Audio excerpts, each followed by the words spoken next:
Joe Rogan Podcast. Check it out. The Joe Rogan Experience. Train by day, Joe Rogan Podcast by night, all day.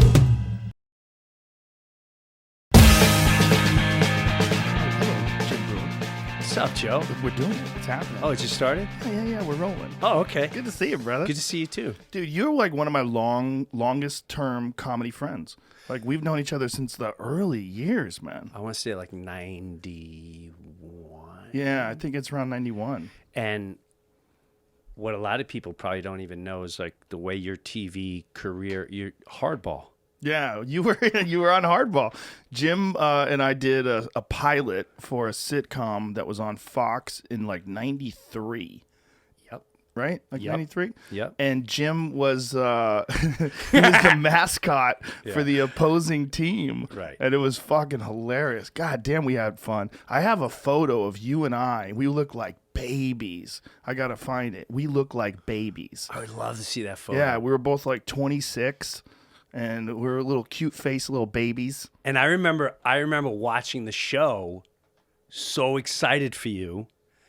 And then after Hardball, because I'd always follow you, you then, was it News Radio? Yeah. And I'm like, Joe's on News Radio. And I'd tell my wife, and we would watch, like, we're so excited for Joe. And then just watching you just constantly grow and grow. And then when you started doing the UFC, I would tell my friends, like, that's the real Joe. Like, that's Joe's in his. And when you start doing this, I went, that's Joe Rogan, man. Meaning, this is how I've known you forever. It's not like we've hung out all the time, but I remember just being in LA, just hanging out, talking to you, and I couldn't relate to a lot of, you know, I wanted leather pants and a fucking a white tiger walking down. I was chasing it all, whatever. You're like, oh, start him that way. What did you want? Dude, first time I went to LA, I went into a place and I bought like satin blue clothes. I wanted I wanted Eddie Murphy leather pants with like a tiger. I wanted to walk down Melrose with a tiger just so people could go, that fucker's successful. So you had some like high school boy, like the posters on the wall, like these kind of thoughts about success. MTV showed me Yeah. that. So I wanted to be right. I wanted to be Judas Priest. I wanted to. I didn't know the guy was wearing an S&M outfit. Nobody did. He taught so many guys. He came out with a bullwhip. When he came out as gay, a lot of guys were like, hey, wait a minute. Oh, duh.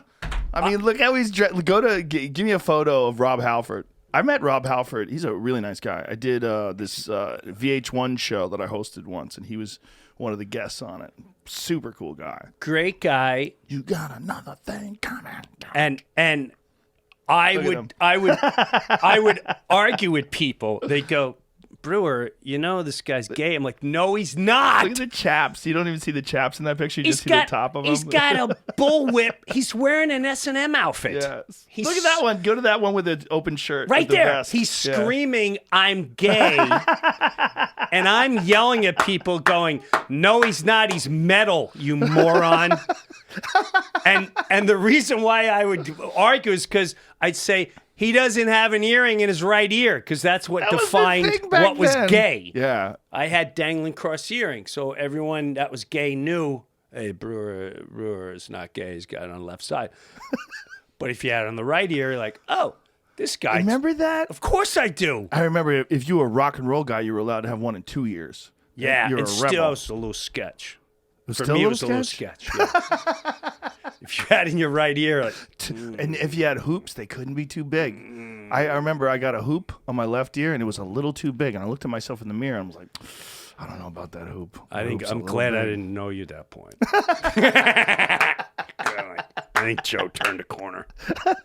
Something about that Yeah, hoop. something about Joe. You turned a corner. Yeah, Rob Halford got everybody to dress up like an S&M person. Dude, I swear in my life, I went to this little shop. I grew up in Long Island, and there was this little rock and roll shop named Slip Disc, and they sold the Rob Halford with the spikes. And A glove? No, it was Oh, the around wrist your wristband, thing. Yeah, right? yeah. And I remember going to order pizza, and I rolled my denim jacket, and I go, let me get 2 slices. And I just would let everyone know, like, you see what the fuck I got on. You see what's going down right here.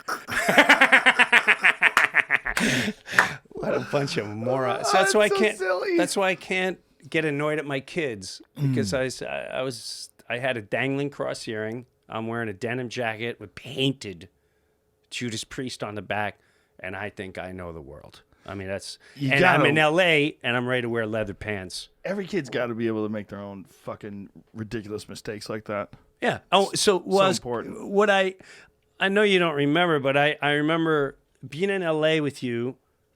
I don't know what the hell maybe it was for the pilot, and I'm ready to go and go star humping and get my star on, and you're like, dude, want to go to the gym? I went, the gym? Why would you want to go to the gym? We're in LA. He's like, bro, I'm going to the gym, and I'm going to the pool hall. You want to go to the pool hall? And you dragged me to the pool hall, and I was just like, what am I doing? That was Hollywood Billiards. Yes. Famous place. But you stayed who you were. And that I always admired. I always admired that. Well, I got lucky. Those things didn't have an appeal to me, like going to parties and all that stuff. It just there was no appeal. For whatever reason, I just didn't find it interesting. I mean, occasionally go to a party, talk to some interesting people. It's fun. But for the most part, I felt like it was a lot of standing around. And in Hollywood, the conversations that were really interesting were few and far between. They weren't that like I've been to parties at friends' house that have like really cool friends, and you meet interesting people and you have like really fun conversations. But in Hollywood, it was a lot of like who you know and what are you doing and what we're planning and how we're gonna take over. And Did you has a deal? Oh my God, I know him. I could hook you up with that producer. the deal thing, and getting to know actors was such a. It was like these poor folks had, you know how a lot of kids today have a real problem with social media because they're looking at other people's stuff and other people's faces look perfect because they're wearing filters, and they have this they see other people party and they have the FOMO, the fear of missing out, and they're constantly comparing themselves to other people. Well, for actors, when I lived in the 90s in Hollywood, it was the Hollywood Reporter and like Variety and all of the industry magazines. Yeah. They would all sit around reading them the same way like a jealous person looks at someone's Instagram. Like you look at some guy's car, God, he's got a fucking 69 Camaro, shit. You know, and they just look at her with her Gucci bag and her this and her that. And they'd also flaunt. I remember being with some, I don't even want to give the person credit. So I'm working with some person, and what does her name rhyme with? Hats.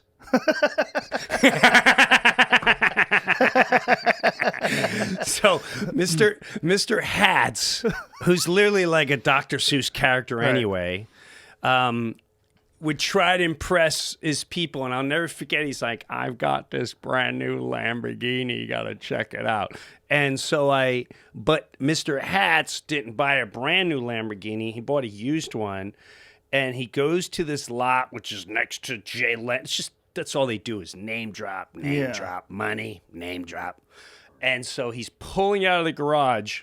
The side view mirror starts dangling, and the back. And he's 6'3", so he's in his fucking thing like this. Hop over there, Papa, while I try to abuse more young minds like yourself and rape your ideas. And so he hopped in there, and then the thing bottomed out, and broke down 2 days later. But going to that distance just to show off is just exhausting. Some people, they think that that's the only way in their head they've ever made it. They have to have that thing where they show, I've got the Lamborghini, I got the house in the Hollywood Hills, like here I am. Like that's one of the reasons why people like to throw parties. It's not just to have a bunch of people over the house, it's to show you what they have. Like, look. And I was falling for that in the beginning. I fell for it hard. But how'd you get out of it? Because you live, I love the way you live. You live in New Jersey. You live in like a nice, beautiful community with trees and shit, and everything's calm. And Yes. and you're a family man. Yes. Like I love the fact that you just went no. Yeah, No. I grew up probably like the way you did. I don't know exactly. I grew up very blue collar. My dad was sanitation. My mom worked at the airport. We lived near JFK, and everyone looked after each other. It was a community. It was a family. You may not liked each other, but everyone. I thrived for that my whole life. Once I left it, Hollywood doesn't present. Nowhere presents. So, how did I leave it? I think it was honestly, I think getting fired, seeing too much of Hollywood. I got shot out of a cannon, and I immediately had such a disgusting taste in my life. I wanted nothing to do with anybody. Yeah, you went from SNL to just going, fuck it. I'm just going to do stand-up. I'm going to do my radio show. I'm going to do stand-up. Right after that, well, okay, so when you, at the end of the day, I didn't even want SNL. I didn't want SNL.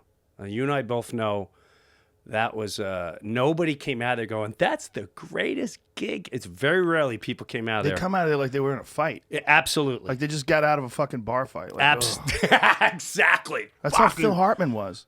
When I first started working with Phil Hartman in '94, he had just left SNL, and it took a while for him to be comfortable around us. Like Yeah. the news radio people, the actors were super friendly. Everybody Yes. liked to get hammered. That was Yeah. like the big thing. We would get fucking blasted drunk. Yeah. But we were all like really, like in terms of like actors, genuinely supportive. Like Dave Foley was the most supportive guy ever. Like he was always writing jokes for you. He was always like rewriting scenes for you. Like, Jim, why don't you come in and say this instead? Or he would write like really great lines. But Phil was like he was in a competition at first. He thought like everybody was going to be competitive. And then once he relaxed, Phil liked to smoke weed. And once he relaxed, he's like, going on over there was like everything was like dog eat dog, and everybody's at each other's throats. It's dog eat dog. And there's no rhyme or reason. Yeah. There's no rhyme or reason. It's just like politics. In other words, I can't help with Congress what bill they're going to pass. Even they know this is going to work. Nope. Same kind of stuff. It's the same exact thing. Because you're fighting to get your bits on, right? You're fighting to get your pieces on. You're fighting to get your little sketches on. Yeah, and the worst part is, something's going to work, and you have someone come to you. Towards the end, it made me such a dark human being because I'm the, hey man, let's all be a team. And I used to, when I worked with hats, I said, let's look at this roster. Holy crap. Let's see who goes in the Boston Comedy Club. Let's just buy a script and put everyone in it and let them play to their strength. Wow, this one. I'm like, I wish I had the business smarts to go back and do that, because it would have been so much fun. I mean, maybe it would have been disaster. Maybe I would have ended up getting leather pants. I got my fucking White Lion leather pants. But it makes you so, I don't want to rehash bad memories. You never got bitter, but you understood that bitterness is an option. Correct. And I start smoking an intense amount of pot. Yeah. Just to numb myself. I remember when you told me you quit, and you're like, dude, I'm hearing voices. I think the government's following me. You went so far. I went far. I let Jim quit, but then I talked to you. I was like, oh, he might have went into Never Never Land. He went to the land of no return. Well, when you start thinking that the government is watching you. Nonstop. Yeah. Nonstop. They're on me because they know I Helicopters. think by myself. Right. It's like the scene in Goodfellas. Like, God damn it, fucking helicopter. I fucking love that scene. But I will say this. I have. Have you returned to the fold? I haven't returned the way I have in the past. Oh, but a little bit. But I have. You will never see me. It's very private. You're a private weed smoker? Yeah. How's that work? In other words, I don't do it with people anymore because it keeps the paranoia away. Because I don't trust anyone. Oh, okay. I don't trust anyone. Okay. I still don't, and I haven't smoked. I went little bit. I went out to Colorado on the 5 little milligrams and the 10 little Fives are milligrams. nice. Those little edibles. Oh my God. Five's nice. Yes, just Gentle, have that and go. gentle. Yeah, and then have like a martini. Yeah, I'm set. yeah, martini. Extra dirty? Not too dirty. I like it dirty. I like it not crazy dirty, but a little dirty. A little dirty. I like that olive juice. It's delicious. I do too. So here's what happened. My wife, this is why my wife's a powerhouse. When you find someone that don't give a shit about the industry and they only care about you, it's very hard as an artist that's chasing a star, because you're always chasing the star and you're always chasing the mansion. She would go, I'll never forget, she's like, why don't you just quit? Like, seriously, are you stupid? You don't quit Saturday Night Live. What the hell is and she's like, look at you. You come home, you're miserable. They control everything. They steal your ideas. This one stole. I saw in my own 2 eyes how they treated you in this particular. How do they steal your ideas? Here we go. I'll give you. You sure you don't want to get high first? No. Let's go take a pee break.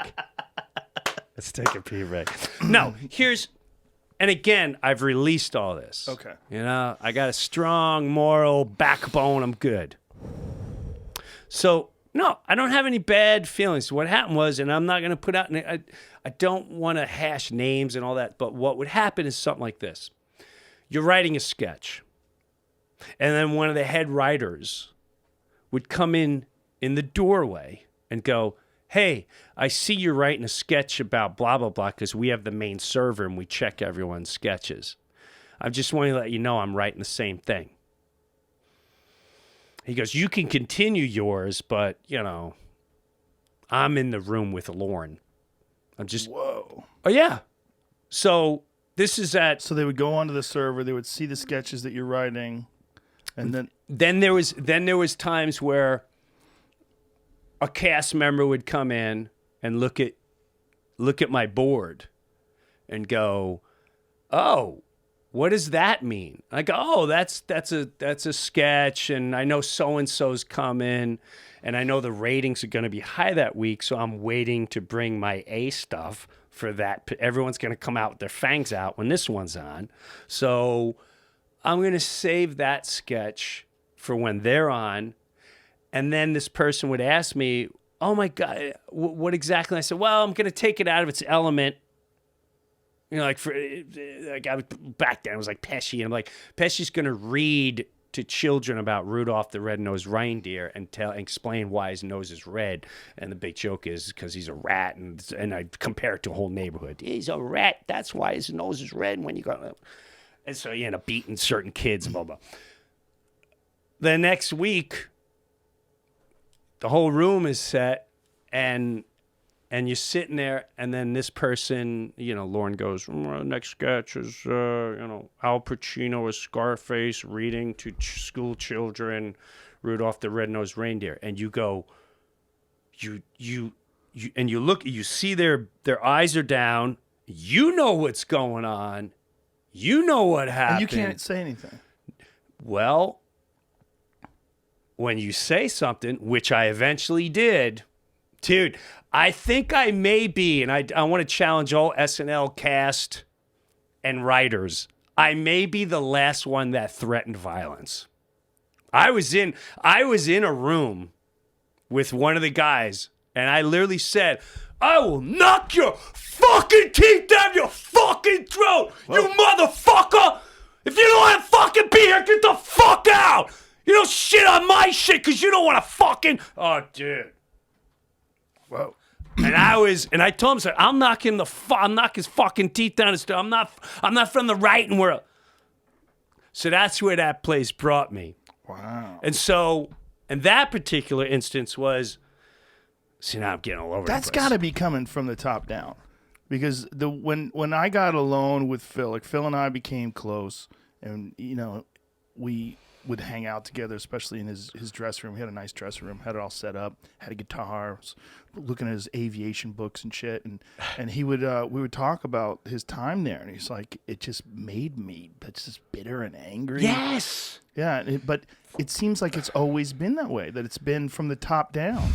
And this particular What year were you on? 95 to 98. So you were on right after Phil left. Yeah. Because I was Yes. with Phil in 94. Yes. And so when that person did that, I then went up to them and I waited. And I was like, you motherfucker. He goes, I didn't take it. Now, this one also is getting more airtime because they're in with this specific head writer. And then the head writer comes to me, hey, man, leave him alone. I go, hey, man, stop him from stealing. Well, I don't care what he does, just leave him alone during my sketches. I'm like, why you do? So you're it's like you're in high school. And so, yeah, it makes you. And then here, I remember doing something where I played a drunk guy. And I didn't know exactly how to do it, but I always wanted to be another Foster Brooks. I loved Foster Brooks. He made me laugh. So you know who he is? Do you remember Foster Brooks? No, I don't. Dude. The Foster Brooks, Do you know who he is? Dean Martin, the airplane. This guy was the greatest drunk in history. In history. He was belly laughing funny to the point where I don't believe he was sober, even though clearly he was just doing a character. He was the greatest drunk character in history. That's Foster Brooks? That's Foster Brooks. I have no idea who this guy Are is. you kidding me? You got to... And I'm here at the MGM Grand Hotel tonight to I'm here to salute. This bomb is patched. My bosom. My bosom. See, now, So he's he was about, playing a drunk. Yeah, but he's overdone the character by this sketch. You got to go back when he's like doing the airplane, and when there's an airplane sketch where he does, and this is when he first started coming out. It was so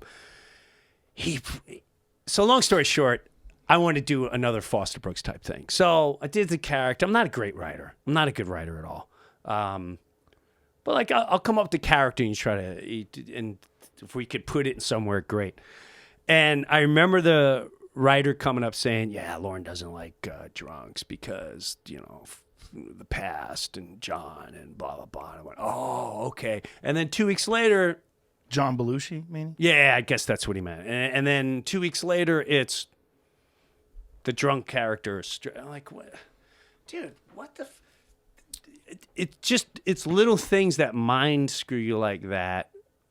So by the time the big finale was towards the end, someone told me, you know what Sandler did? Sandler went through this. Everyone went through this. Comedians go through this. What you got to do is get on the update, and you got to get in the do everything you can to go in the update and everything you can in the opening monologue, because the head writers can't mess with you. He goes, that's not really their That is department. so crazy that's something you have to think about. So then that's why I started doing it. If you notice, in 98, I started getting more monologues. And then even there, they were like, we got this son of a bitch. And then it was a final monologue. It was Matthew Broderick. And it was when Matthew Broderick was on, and he couldn't get through some of the sketches I was doing with him. He'd start laughing. And so when we went to, he really wanted to do this monologue with me.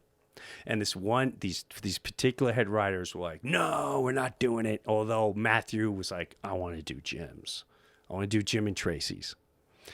And there was 2-3 sketches we had together, and he laughed during the dress show. Like, he couldn't keep a straight face.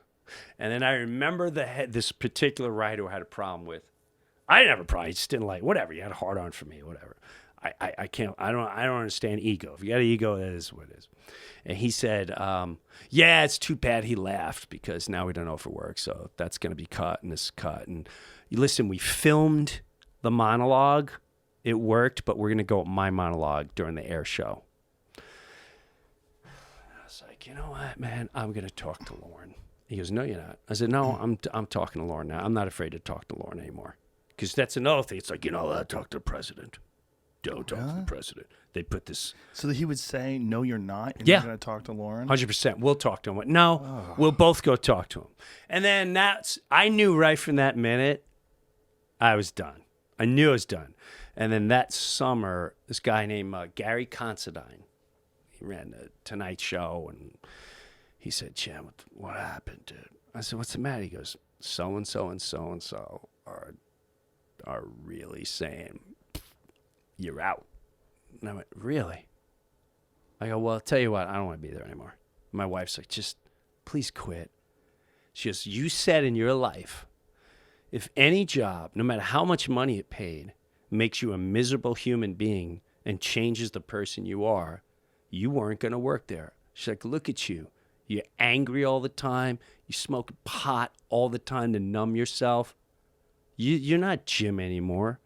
Where's the goofy, uplifting Jim? And I wanted to like, you're so stupid, but you're so stupid. But she was so smart. She was so smart, and it was the greatest. And I give Lauren a lot of credit because Lauren said to me, Jim, you're too nice for this business. Wow. And he said, which I'll never forget, it was a couple things Lauren said, and I never blamed Lauren. I always really admired Lauren. I said, he goes, and if you ever want to do something, I'm your producer. I'll produce it for you, which I never took that opportunity up, but I'll never forget when he said that to me. So I was very thankful that he was understanding and let me go. You know, Mitch Hedberg had a great line once about how when you're a comic, everybody wants you to be an actor. You know, remember that bit? Yes. It's so true because as a comic, you're such a great comic and you're so funny. Your comedy's so wild and it's so uniquely you. Like, even though you were great on SNL, you're so much better as a comic. That's your world, and it's my world, and no one can fuck with you. And you could do the whole thing yourself, and then people come to see it for what it is. Yes. Yeah, and you don't have to deal with Weasley writers. And if I fail, I can live with that. I can live with my failure. The environments that they created in all the different seasons of SNL, I don't know from firsthand experience, but from everybody that I know that's worked there, it's been this super competitive, toxic, political, backstabby sort of a thing that you become like those show business cliches if you fall into it. And to be honest with you, Joe, when I would see each week, you'd see a new celebrity like you do. You see people come in and out of here. So you start, I'm sure there's things that you see and you go, how does the world have no clue that this person's like that? Or maybe you don't, but I would see so many come in and I'd go, how does no one know? No, that guy's a cunt. Yes. Yes. And how does no one know this one's a militant gay, which if that's what you are, fine. But they hide it. But they hide it. It's weird. And how does this one get away with being a drug addict and how does this one get away with having very suspect, clearly hookers come in of the male kind where I remember this one particular and I walked in, I told Dee, I don't know if this person was, maybe they were 18. I don't know. Oh, no. And I remember them coming in like, is so-and-so here? And I looked down and went, yeah, their dressing room's over there. I was like, oh, wow. And you could tell they were prostitutes? They weren't coming to talk politics. How do you know?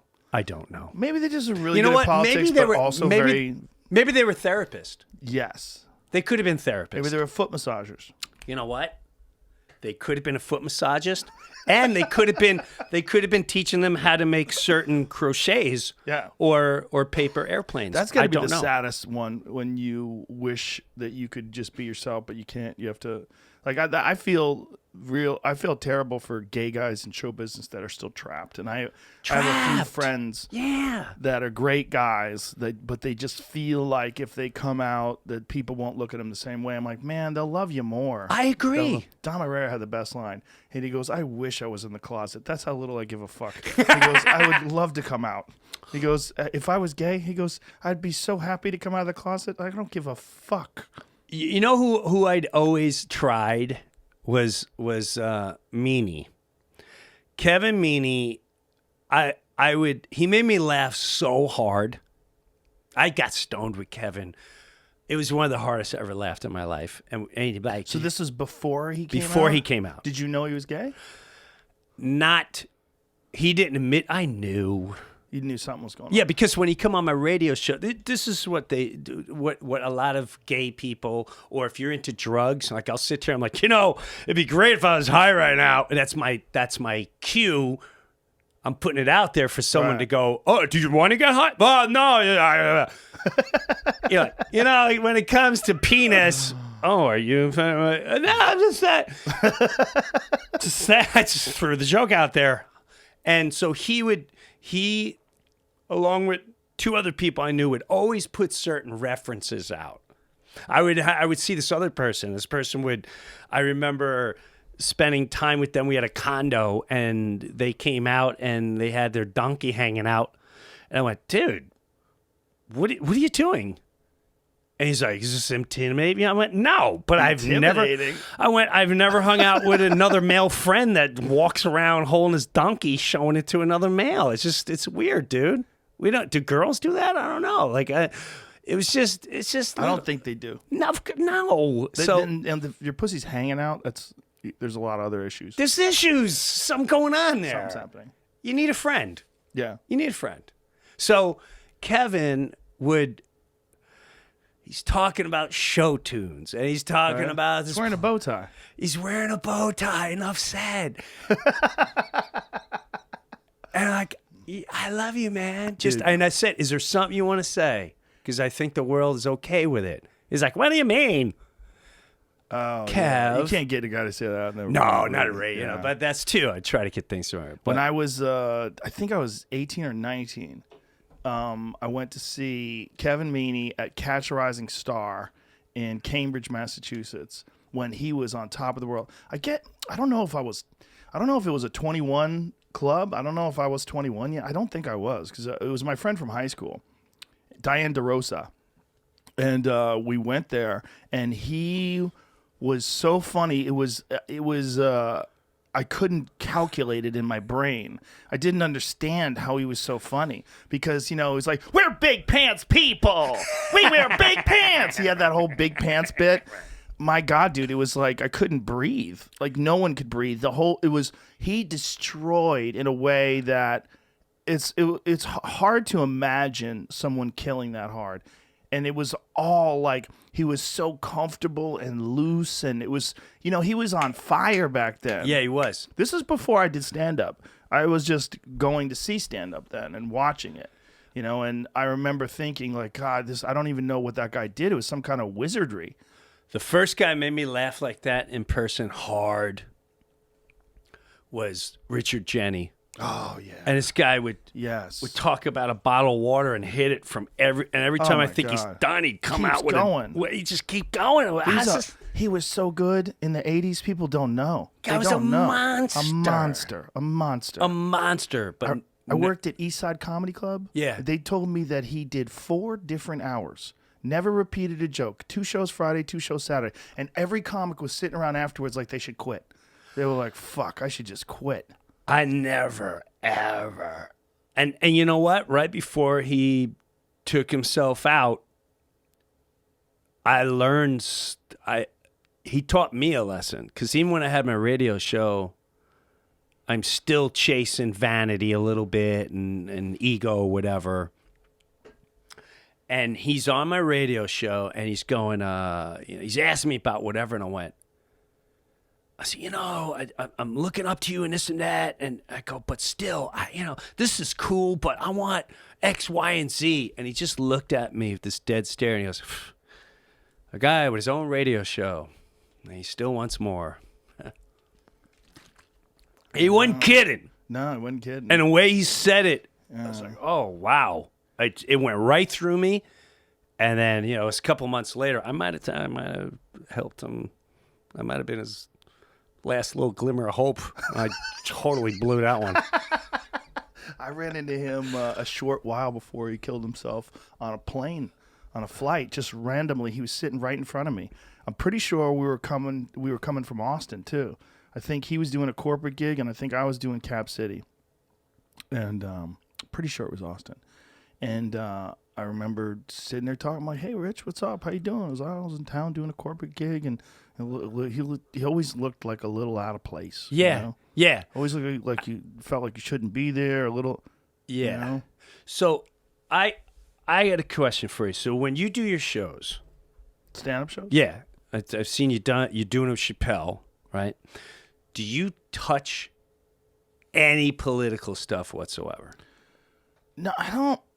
Not necessarily. I don't think politics are very funny. Me either. And I think the division that we have in this country is very disturbing. And I think there's a weird, almost like a mental contagion that's going on through this country of division, of left versus right, where people are choosing sides and people are, either everyone's a communist or everyone's a racist. It's like there's these absolutes that people are trying to describe people in these ways. And it's very disturbing to me because I don't think I've ever been a part of, for sure, I've never seen society this divided. And where do you think that comes from, honestly? Social media. It's a big part of it. It's a big part of it. It's a big part of looking for like-minded groups and finding them, and also being afraid to deviate from any lines that have been established. Like, if you don't agree with this, you're a that. If you don't agree with that, you're a this. And there's these people getting in these echo chambers.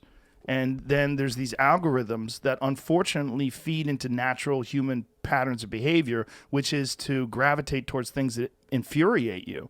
So whether it's Facebook, did you ever see The Social Dilemma? No, I heard about it. It's great. You should watch it. It's I heard about so it. disturbing because they're essentially setting this up. And it reinforced how I felt and explained things even better to me. And in that documentary, what they're essentially saying is that if this keeps going, we're on the verge of civil war.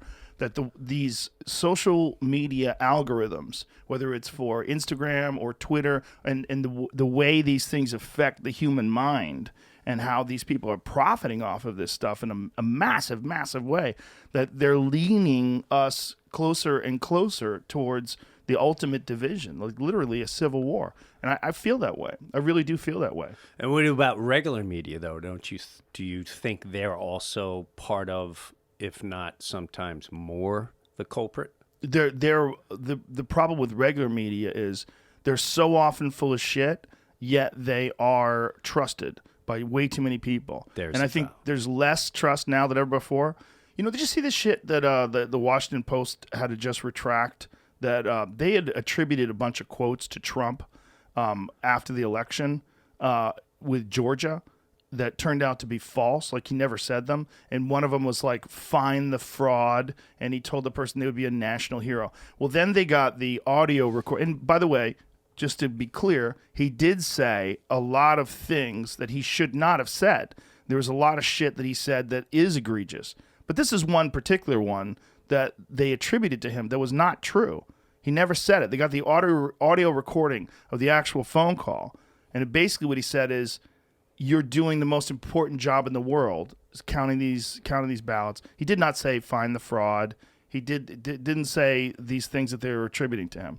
And so for months, since December, they've been saying this, that he said these things. Now here we are in March, and they finally have to retract it when the audio recordings come out. But means that someone who was an anti-Trump person, who was like an unnamed source, gave them these quotes, and then they printed them. This is our trusted media. That's a real problem. It's a real problem. And people, this is the greatest time in human history where there's absolutely zero thinking. When I say zero thinking, or you're put in fear of thinking. I'll give you a little example. Okay. I came in, I had to have a COVID test before I walked in here, right? So I was talking to your nurse, and I said, I had it. I had in December. And I didn't tell anyone because I didn't put it on social media and I put it everywhere because I didn't want people like, oh, we're going to cancel shows and blah, blah, blah, blah, blah. It's the hysteria that goes How along bad with was it? It was like a very mild sinus infection. Basically, That's what Jamie had, basically. it started in my nose, all right? And then I had a little like, I had one of those. But I immediately, from the past, anytime I get sick, I'm traveling, so I know I've been sick on the road. I immediately put a nose spray, constant cleaning, and I have a inhaler, like a steroid, to get my lungs going. So I started that. The next day, body felt like I was getting something, and which I've had in the past. Almost, if I don't get the chills, my skin gets really sensitive. And then after that, a little tired, but I can breathe, but clearly I had a sinus infection. That's the best way to describe it. Now, here's the thing. Now, I gave it to my wife and my youngest daughter. And the other two, my other two daughters were like, we're out of here. We're getting tested. They both negative. Shoom, they left the house. We're out of here. And they got bubbles around the head and they're freaking wearing their space outfits. So they're gone. My youngest one comes home from school and she has to take a test. And they say, you're positive. And she clearly got sick. My wife's sick. I'm sick now. None of us, I have an infectious disease doctor in New Jersey. His specialty is infectious disease. I said, Doc, my daughter is positive. I clearly gave it to her. He goes, you need to get tested before I see you. I said, okay, well, it's a 2-3 day wait. In the meantime, did you have anything? He goes, take vitamin C, vitamin D, and zinc. He goes, do you have a high fever? I went, no. He goes, do you have trouble breathing? I went, no. He goes, then don't worry about it. So part of me started getting infuriated. I said, so you're telling me the world is shutting down and you're telling me to take vitamin C, vitamin D, and zinc? He goes, I need you to get the test. Okay, I'll get the test. Now, I'm a little aggravated. I just want something to get rid of this. Right. Okay, that's all I want. Right. So now it's going on the second week. And this thing's annoying because I'm taking 2,000 D's and 3,000 C's and zinc and A and whatever he's telling me to do. My daughter is getting better. My wife still can't smell or taste. And she's got stage 4 cancer. So she's like super high. She's doing great and all that. But she's doing great. She's on a trial. She's crushing it. So if anything, she's the most danger because of her immune system. Week 2, I get a test. The same test I just took here, which is a very reliable test. And I told my doctor, hey, man, it's official. I tested positive. Which test did you take? I said, I took the rapid. He goes, I don't accept that one. You don't accept that? Infectious disease doctor, and you don't accept that test. What did he want? The PCR test? He wanted, whatever. He's got to go to a lab. Now we're going on day 12. And you're still telling me to take vitamins and stuff? So finally, I said, I'm not doing that test because then I got to go in the state and the system. And they called looking for my daughter. Can we speak to your daughter? No, you may not. Well, is she doing the appropriate things? I have it as her father. Well, what is she doing? Go fuck yourself.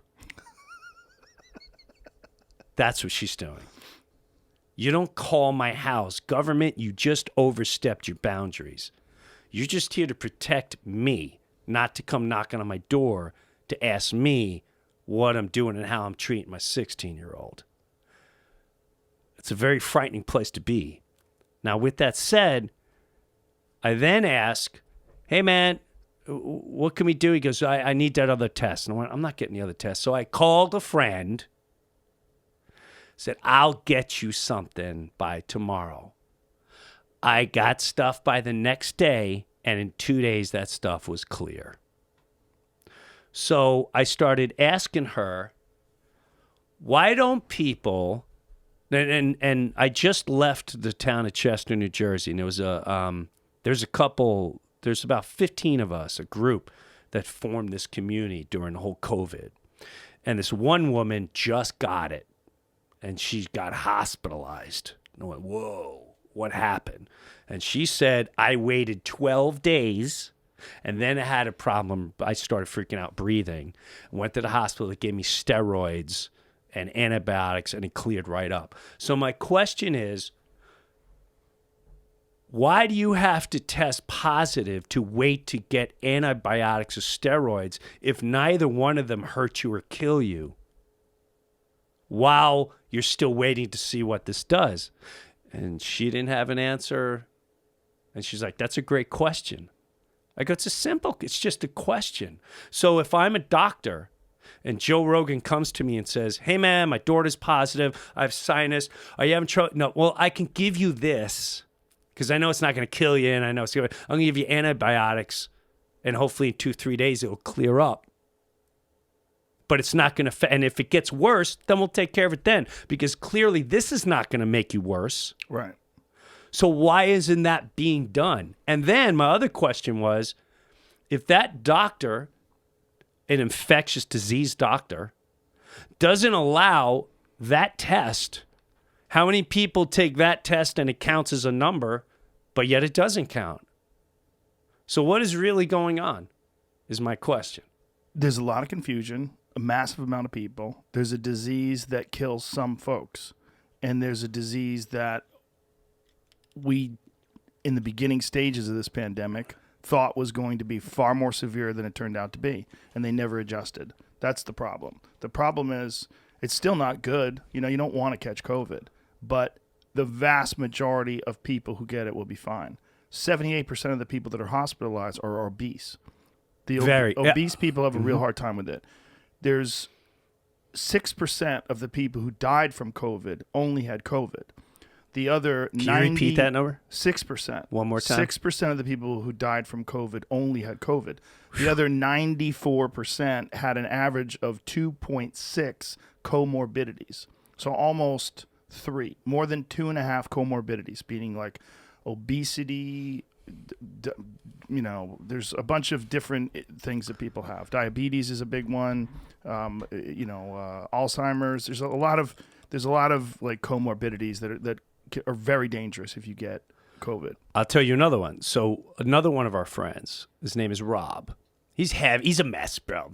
Gout 3 times a year. He's a mess. He's totally heavy dude, blah, blah, blah. Yeah. July, he says, don't come near me. I have a sinus infection. And we all went, whoa, whoa, whoa, whoa. Rob's off limits. Whoop, whoop, Rob's dying. And we're laughing. Rob's dying. He's done. We said, you should really go check that out, Rob. We don't hear from Rob. Next thing, me and my wife went to Maine. Went on a mountain. We were on a lake. It was one that I felt like I was in. If I die, that is where heaven's going to be. Is that trip with my wife? I come back. Did you hear what's going on, Rob? What? He's in a hospital. What? He's on the Ventilator. The ventilator one. What?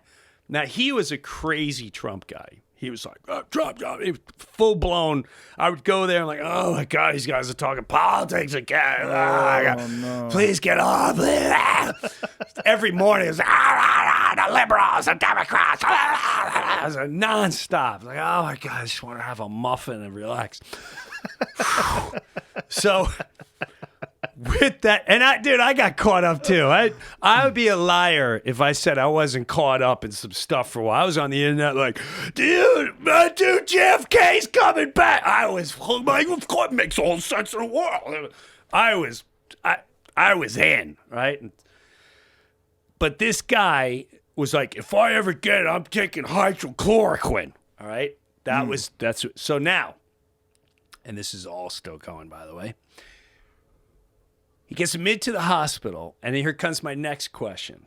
And there is an ending to the story. He gets admitted.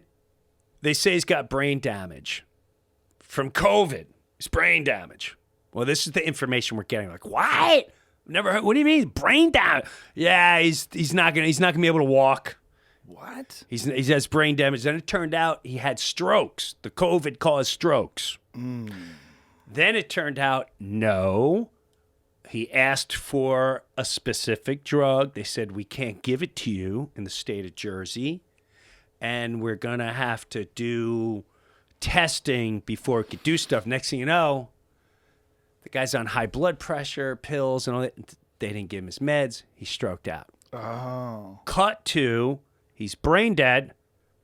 His wife and 11-year-old, 13-year-old have to say goodbye to him before they pull the plug.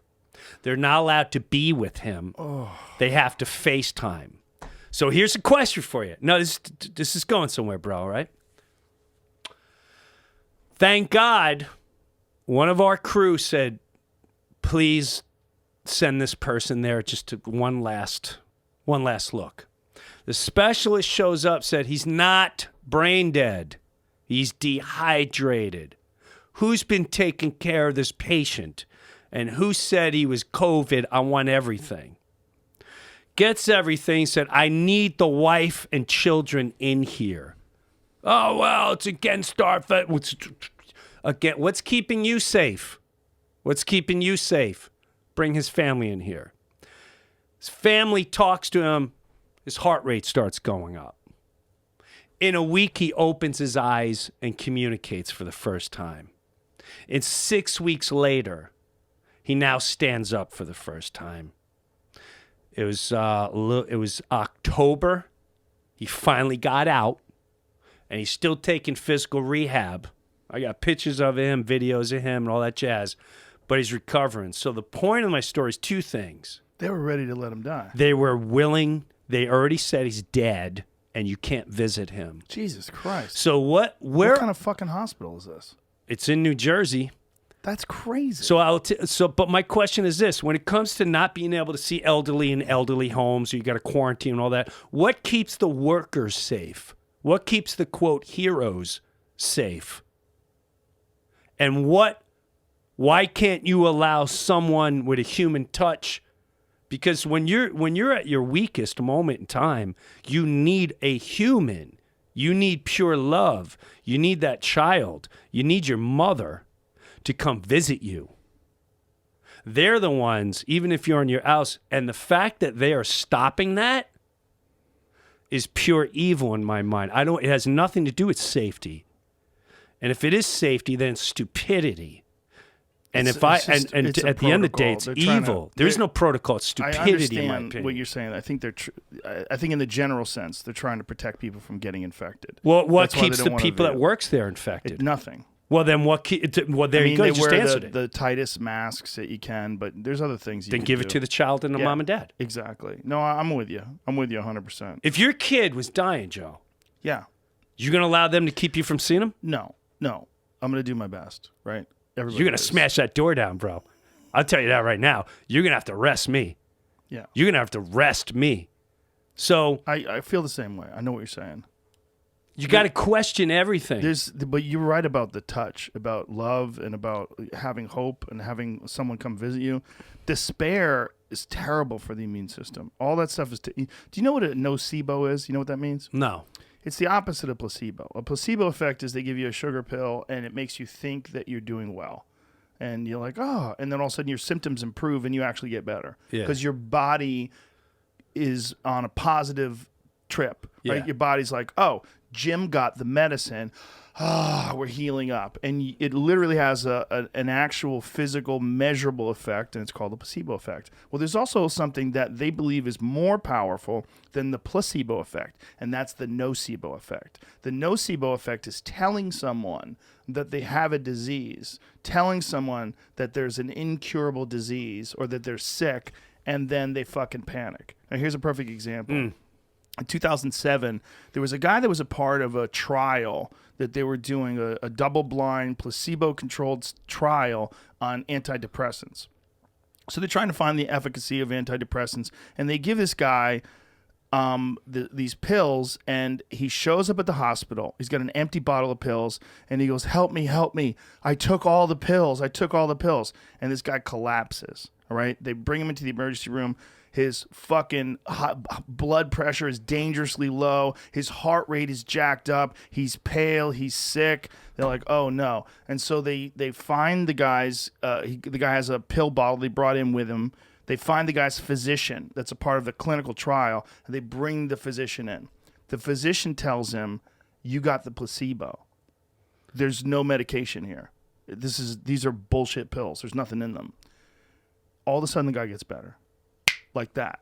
His heart rate balances, his blood pressure balances. 15 minutes later, he's fine. The power of your mind. He was convinced that he was fucked. If you have someone in a hospital bed and you're telling them they're going to die and you're not going to see your family, and the amount of stress and the pain, your symptoms will crash. Everything will get more fucked up. Your body will go into a total state of shock. There's been people that have died because they were incorrectly diagnosed with cancer, and they went into this shock where they can't believe that they're not going to, and then their immune system crashes, their body crashes, and then they've done autopsies and they found out that it was benign. And this is what drives me nuts, where nobody questions. You just go, No, that's what they said. Dude, that's what they said, so that's what we're doing. That's what voodoo is. You know, like people think that voodoo is bullshit. What voodoo is you tell someone, if you're a charismatic person, you have white paint on your face and fucking feathers and skulls on sticks, and you tell them, I put a curse on you. and you believe that shit, you'll be in a full terror. Yes! You'll be in a full terror, and then your life will fall apart. my hand to God, when I start my show, I say, and I've been saying, this is the greatest voodoo trick I've seen in humanity in my entire life. Because that's what it is. It's the greatest voodoo trick in history. It's mind-boggling. Now I'm able to sit and watch it and dodge from it, but at the same time, I'm baffled. How many people just don't question anything? It's mind-boggling. Now, back to what you were saying before. This is a cool thing. So I did a Metallica tour, right? Now, on this tour, I start to get to know like people from around the world that go to every single Metallica show. It was That's so wild. It's so wild, and it's so cool. They call themselves the Metallica family, which I thought was amazing. Which I think is also amazing about you. Like you have followers around the world. I think that's amazing. It's mind-boggling. You could probably tour Korea in countries you never thought you can tour in because of who you are and who listens to you. So with this Metallica thing, there's this one couple, Sarah and Pete. And Pete, the story was so, it's amazing. Pete's a vet, got his ass kicked and Iraq and blah, blah, blah. He came back, got in a motorcycle accident, destroyed, doesn't want to live anymore. He's stuck to a hospital bed, blah, blah. She's depressed because he doesn't want to live anymore. He hears Metallica's touring, and he said, and he's got brain damaged. Irreversible brain damage. It's completely irreversible. And so he has to get checked every 6 weeks, and they keep saying, yeah, no, nothing's going down. Okay, so forever this part of the brain's going to be dead. He knows Metallica's coming, and she said she came home, and for the first time, he was trying to get up. And she said, what do you want? She's like, I want to see Metallica. And she said, okay, well, I'll bring you to Metallica. She goes to Metallica, brings him in the wheelchair. He's got all his stuff. And then she sees, while she's waiting on tickets, all these other Metallica fans. And, they start like, oh, man, dude. And they're taking care. And they become like a little, hey, next. Then they, and she saw how happy he was and how much life was brought to him just from seeing Metallica. Right?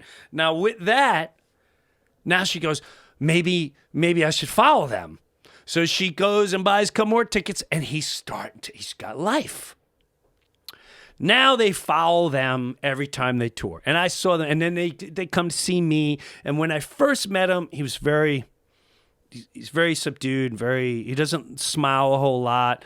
He's like, hi. Where she's got this big smile. She's always bringing sunshine, great energy.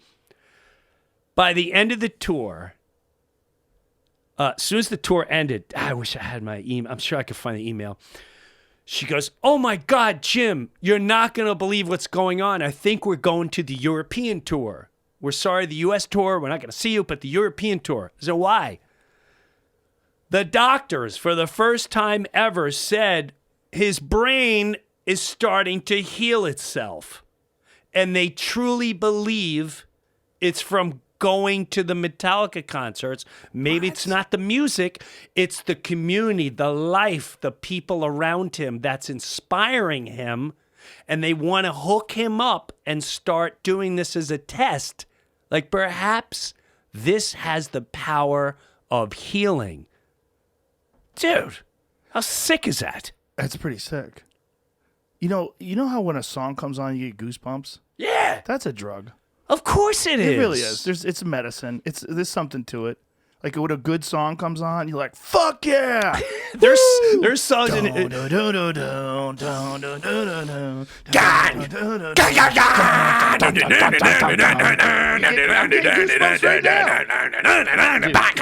Look at that. Goosebumps. Those are legit. Woo. Absolutely. Yeah, man. Music does something to you physically. Yes. Yeah. Absolutely. And if this guy is all of a sudden around all these people, the music is doing something to him physically, and then he has a sense of community and all this fun and love and camaraderie. Yeah, your fucking pistons start firing. Bang, bang, bang. Woo! Dun, dun, dun, dun, dun, dun, dun, dun. How'd you like talking to James? I loved it. He's cool. I loved it. He's a really cool guy. I mean, you think about a guy that has been through so much craziness. Like, I think of fame as like redlining your personality, redlining your stress levels, redlining your life. And so for a guy that's been like, and then like, okay, I got to get off this ride for a little bit. And then you talk to him and he's just aware that he redlined his life, and he apparently redlined his life again, right? Started indulging again after that and had to stop again. But to be a man that is that famous, that is that universally loved, to have that much pressure and attention, and to live that crazy life, that arena rock life of a like 1% rock star. Like you get all the rock stars in the world. Metallica is like the 1% of the rock stars. Hands down. Yeah. If they said they're touring Mars, they're going to Mars. Someone's We're going going to to- Mars. someone's going to Yeah, Mars. people are Someone's going to going. Mars. They could do a tour in the middle of the Sahara Desert, and people would make it out there with water. without a doubt. 100%. So, if I can ask you, out of everyone that you've talked with, who would be like your top? Like, wow. I don't have one. Really don't. I don't. I try. And I guess that's not. I guess you wouldn't even want to answer that, only because other people instantly go, "Well, why didn't it?" No, I mean, I would answer it. I would answer it if people got upset. I would, but I don't have a top. Or who'd you learn from the most? You learn anyone? Oh yeah, you learn from all of them, man. I mean, I learned from you. I learned from Neil deGrasse Tyson. I learned from Elon Musk. I learned from Lex Friedman. I learned from all these fucking scientists and people that I've had on, all these brilliant people. I learned from Matt Taibbi.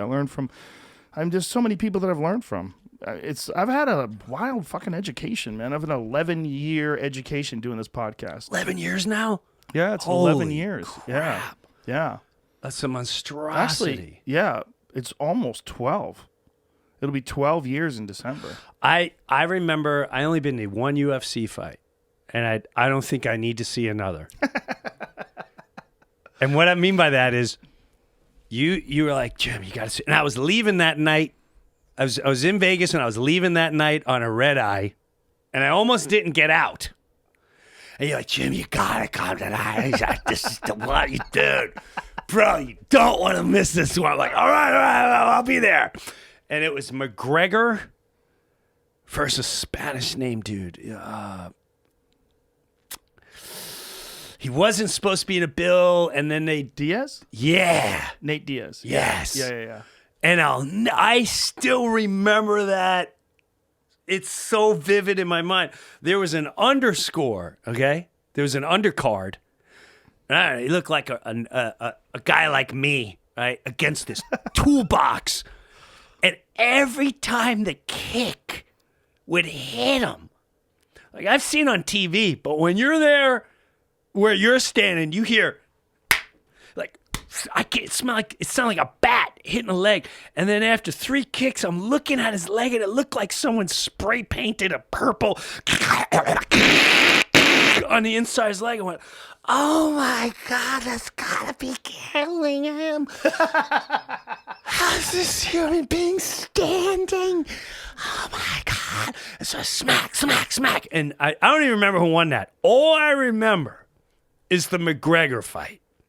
And McGregor's in there, and he's definitely showboat, and I loved everything about it, right? And I'm sitting there in the front, and he comes in, and they start the first round, and I feel like Diaz had the best of him the first round. I don't remember a lot of it, but I remember the second round starting, and McGregor said something to him like, is that the best you got?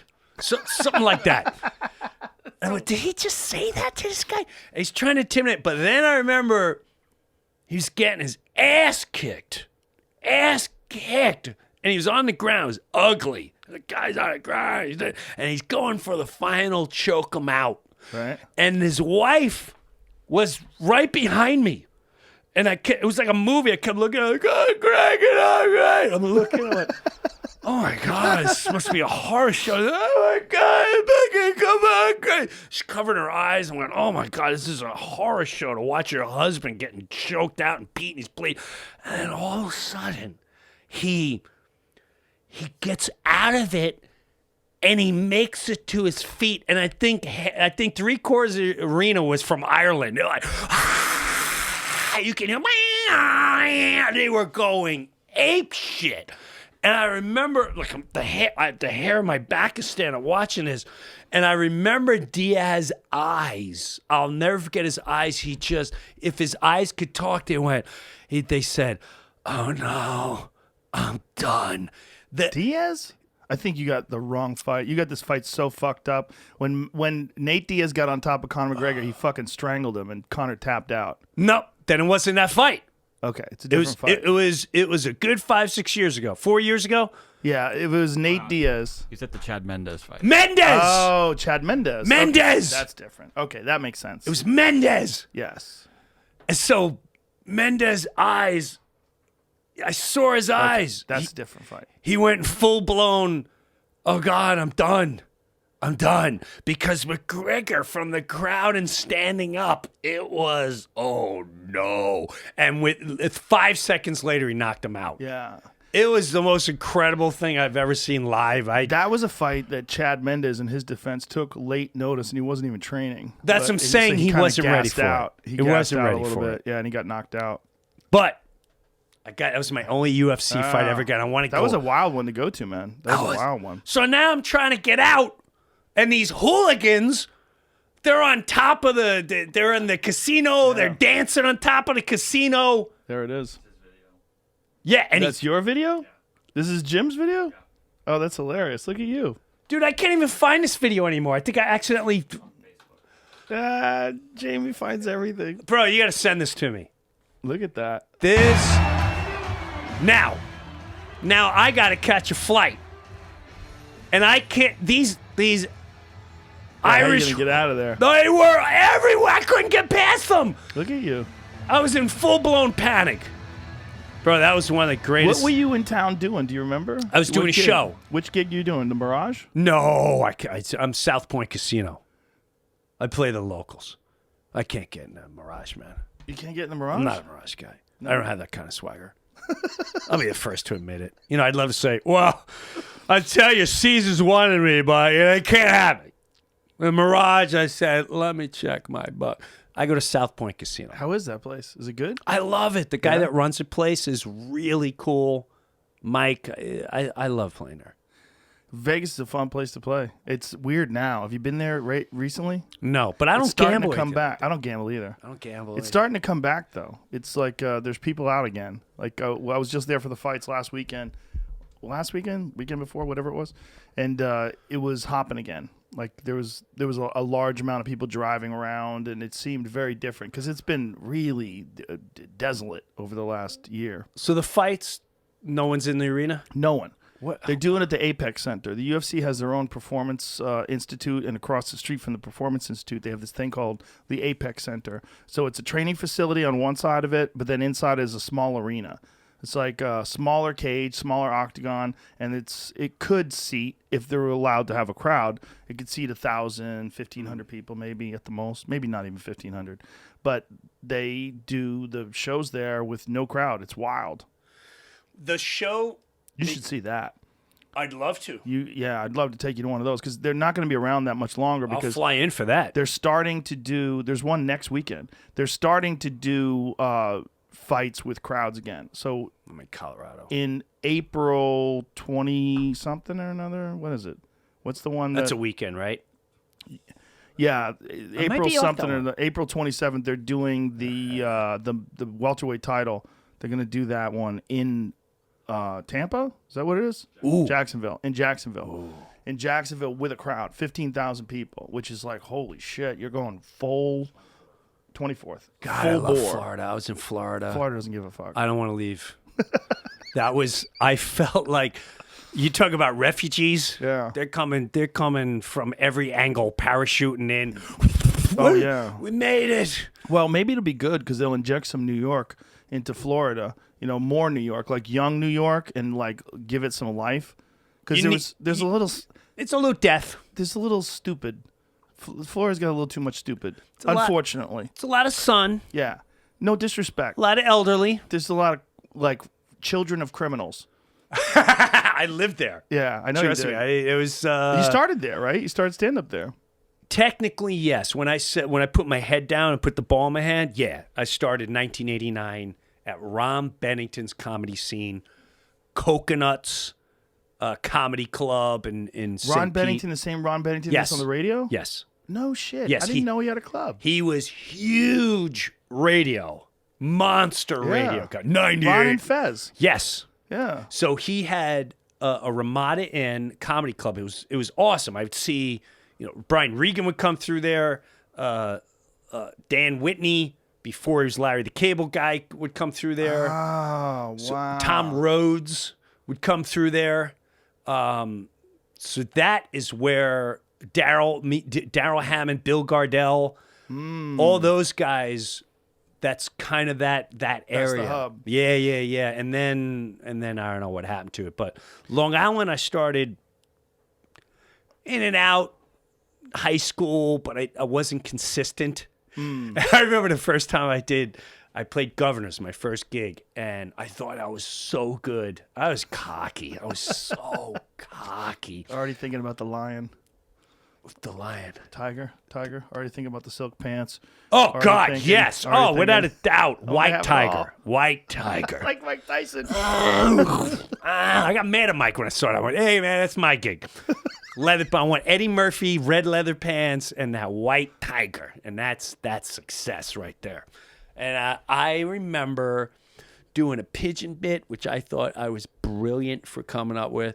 I had this bug routine, which I thought I was brilliant. And then I saw like all these other people. Like, all these people steal from me. It was. And I was just like, Well, you have generic premises. That's the thing. Like, yeah. yeah, premises that you think. Yeah, you think you're like, hey, Yeah. man, There's I so came many. up with that. There's Like, so- no, you didn't. Stupid. There was one joke that everybody had in Boston.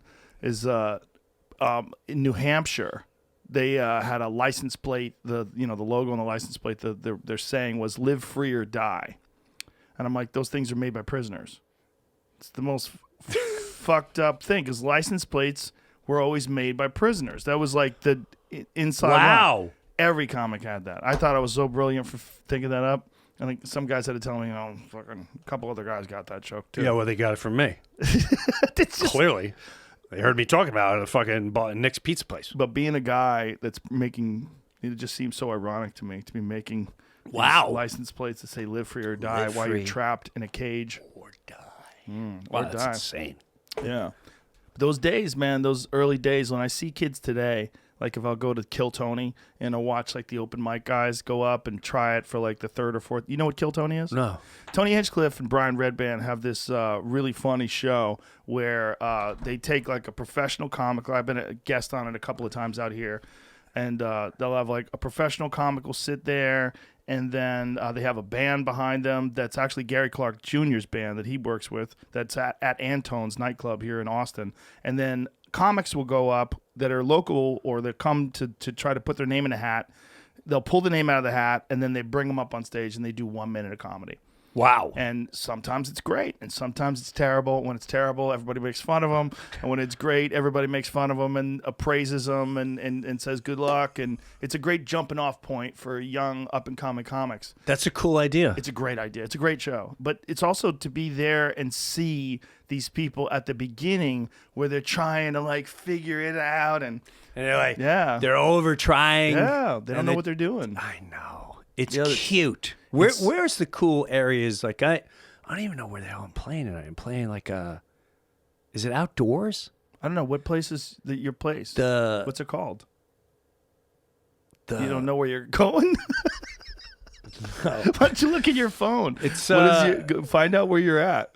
The something Jimmy, it's a weird. Jamie will find out. It's a weird name. It's like it's not Stubbs Amphitheater, right? It's an He's amphitheater. at Nutty Brown. Oh, Nutty Brown's awesome. Yeah. Isn't that the place where Burr was? I think so. Yeah, dude, you're gonna love it. It's great. Nutty Brown's great. It's a beautiful amphitheater. So it's outdoors. Burr was there, yeah, but it's warm out. Burr packed that sucker. Yeah, it was awesome. It was really fun. That was one of the first shows that I got to see. So where do you play? Like live. Don't you play out here? Yeah, we've been doing Stubbs. So Stubbs Amphitheater. We COVID test the whole crowd. Really? Yep. We get there. The show starts at 7:30. People get there at like 6:30. There's a giant. They got it down to a science. They test everybody. You go in there. You're supposed to wear masks, but a lot of people don't. And then you're in the crowd, and everyone's distanced, but it's a like 400 seat crowd. Wow. Yeah, and it's great. And that's the ones you and Dave have been doing. Yeah, me and Dave and Donnell Rollins, and the other night we did it with Ron White. Oh. Michelle Wolf's done a bunch. Mo Ammer's done a bunch of them with us, and we've been having so much fun. And then we've also been doing Vulcan Gas Company sometimes. It's like a local place, and that they'll have local shows. Like they have a show there tonight, and fuck around there just to keep the chops loose. And eventually, I'm opening up a club here. Are you? Oh yeah. Oh, yeah, I got the ball. Oh, I'll let you know what happens. Let me know. I'd love to play there. Oh, fuck, 100%. Yeah, I would love to have you. As soon as everything's up and running, I will send out the bat signal, and I'm going to... You're going to have an overload. I'm trying to have an overload. No, it's going to be an overload. Well, I want to have an overload. There's going to be more clubs that are opening up here, too. They're reopening up Cap City, but it's under the Helium banner. The guy from Helium. Oh, really? Yeah. He's hitting Austin. Yeah. Wait a minute. Did I... Mark Grossman? Yeah. Yeah, he's doing. They're doing it at the Domain, which is this really nice shopping area of Austin. It's a great place.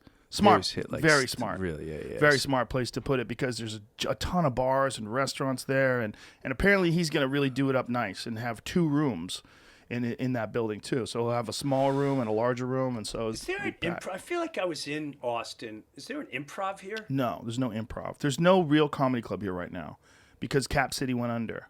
Because when Cap City went under because of COVID... I'm so stupid. I was by Dallas. There's a Dallas Improv. There's a Houston Improv. That's where I was at. I did Houston Improv in July. It was fucking great. But I smoked too much weed, and I got really paranoid. I came back. And I was like, oh, my God, I want to infect a guest. I can't do this. I can't be going... And I was getting tested, and I was clean, but I was still like, fuck, what if I infect somebody? I haven't. You know what? I think I got mine from.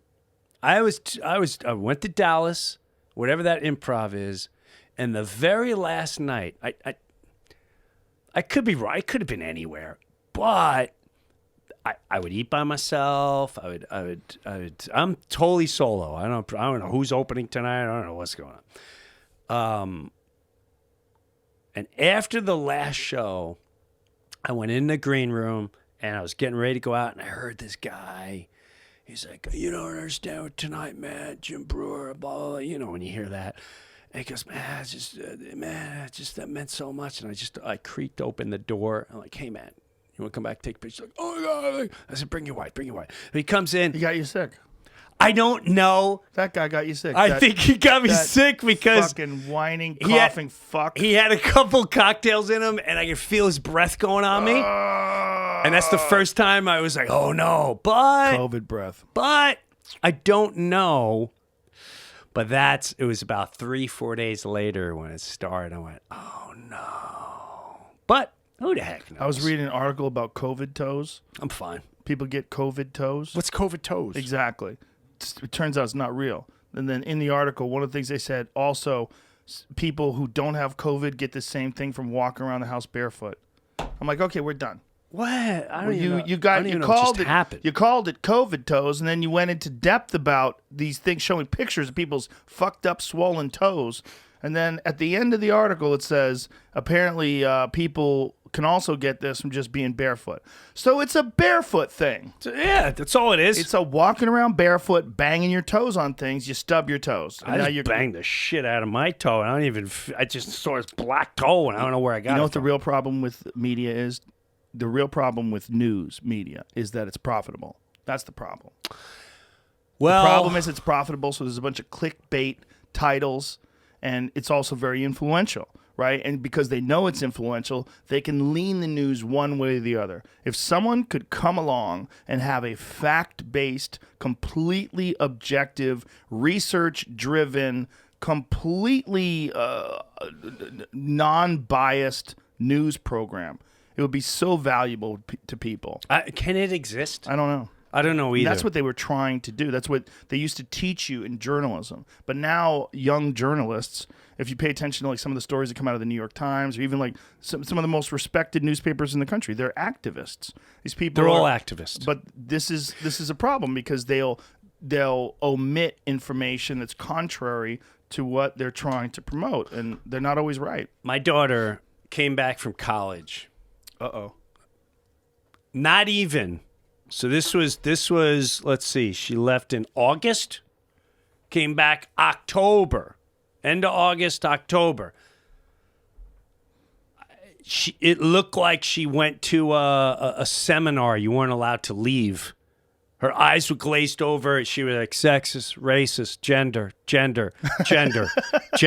racist. Can't say that. LGBTQ2, human rights, LGBTQ2, gender. I said, good morning. And this fucker was off on a tangent. And I realized I'm paying $20,000, $30,000 for my kid to get indoctrinated and brainwashed. That she tried to explain to me how the Indians had different genders. And I went, who? What, Native Americans? Yeah. I went, who tried to tell? They got pictures on walls now where the Indians are drawing where they're cutting off a penis and injecting hormones? I don't understand. What does that mean? But they did.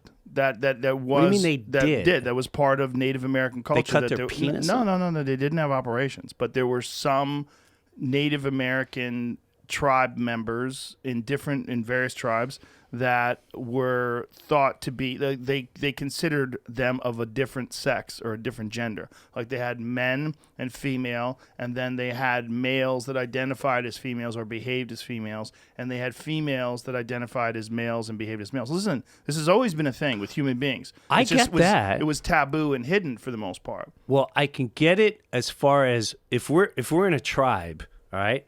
Now I know you're an alpha male. We're alpha males. You're more alpha male than me. So we're going to go to battle.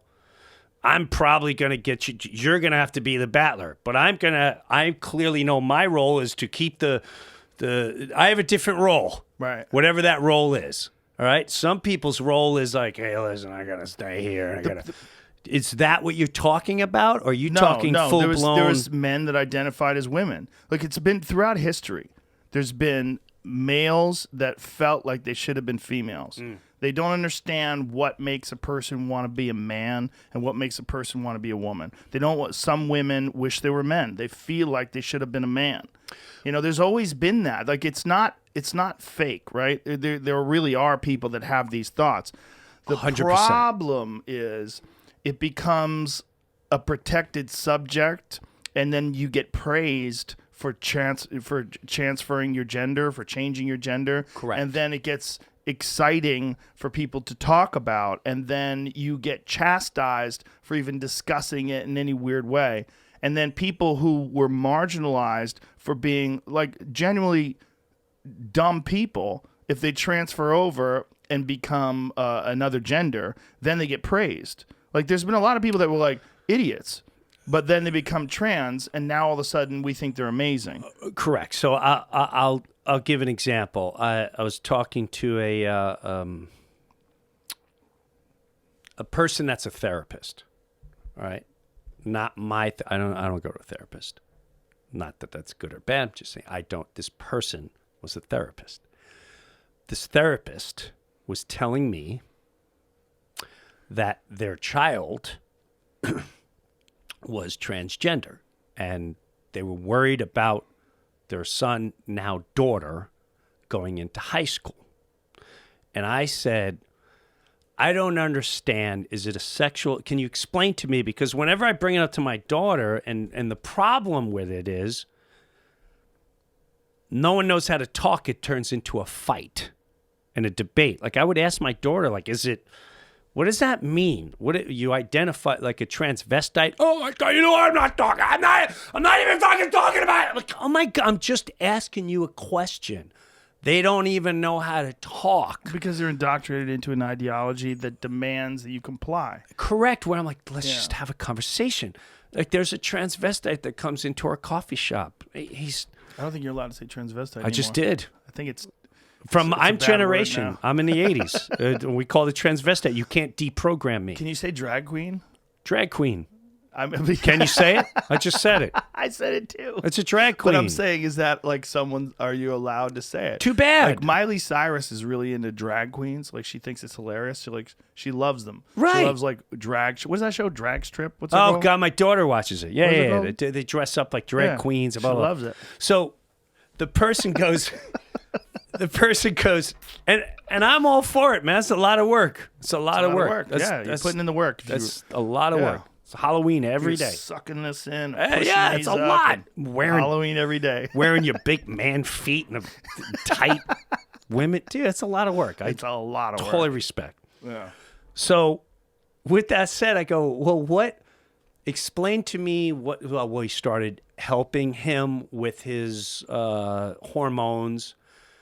Now, I'll just say this. I learned a lot about cancer because my wife's been dealing with it since 2012. And not a fact, just an opinion. Your hormones are changed the minute you start taking the pill.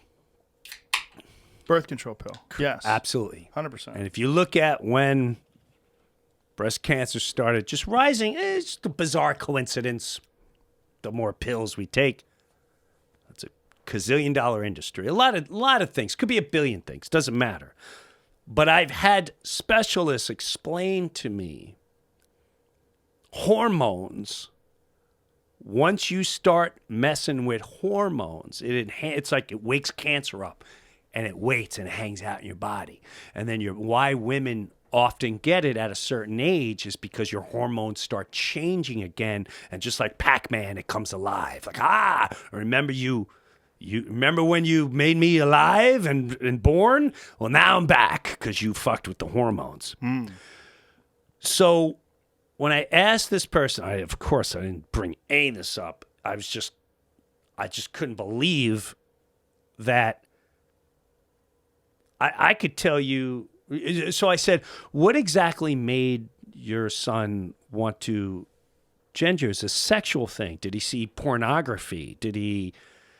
Because that's another thing people don't want to admit. When you see porn as a kid, I was traumatized. The first time I saw porn, I'm playing Godzilla and Pac-Man, and then next thing you know, and it's for you, like, oh my God, what?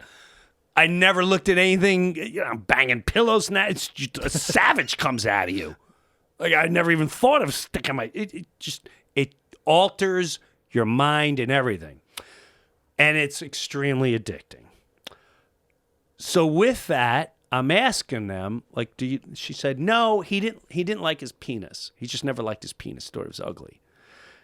And I wanted to say, did you ever talk to him and say, well, just like the ugly duckling was very ugly and didn't like his penis and didn't really understand why his penis existed because he's 5 years old.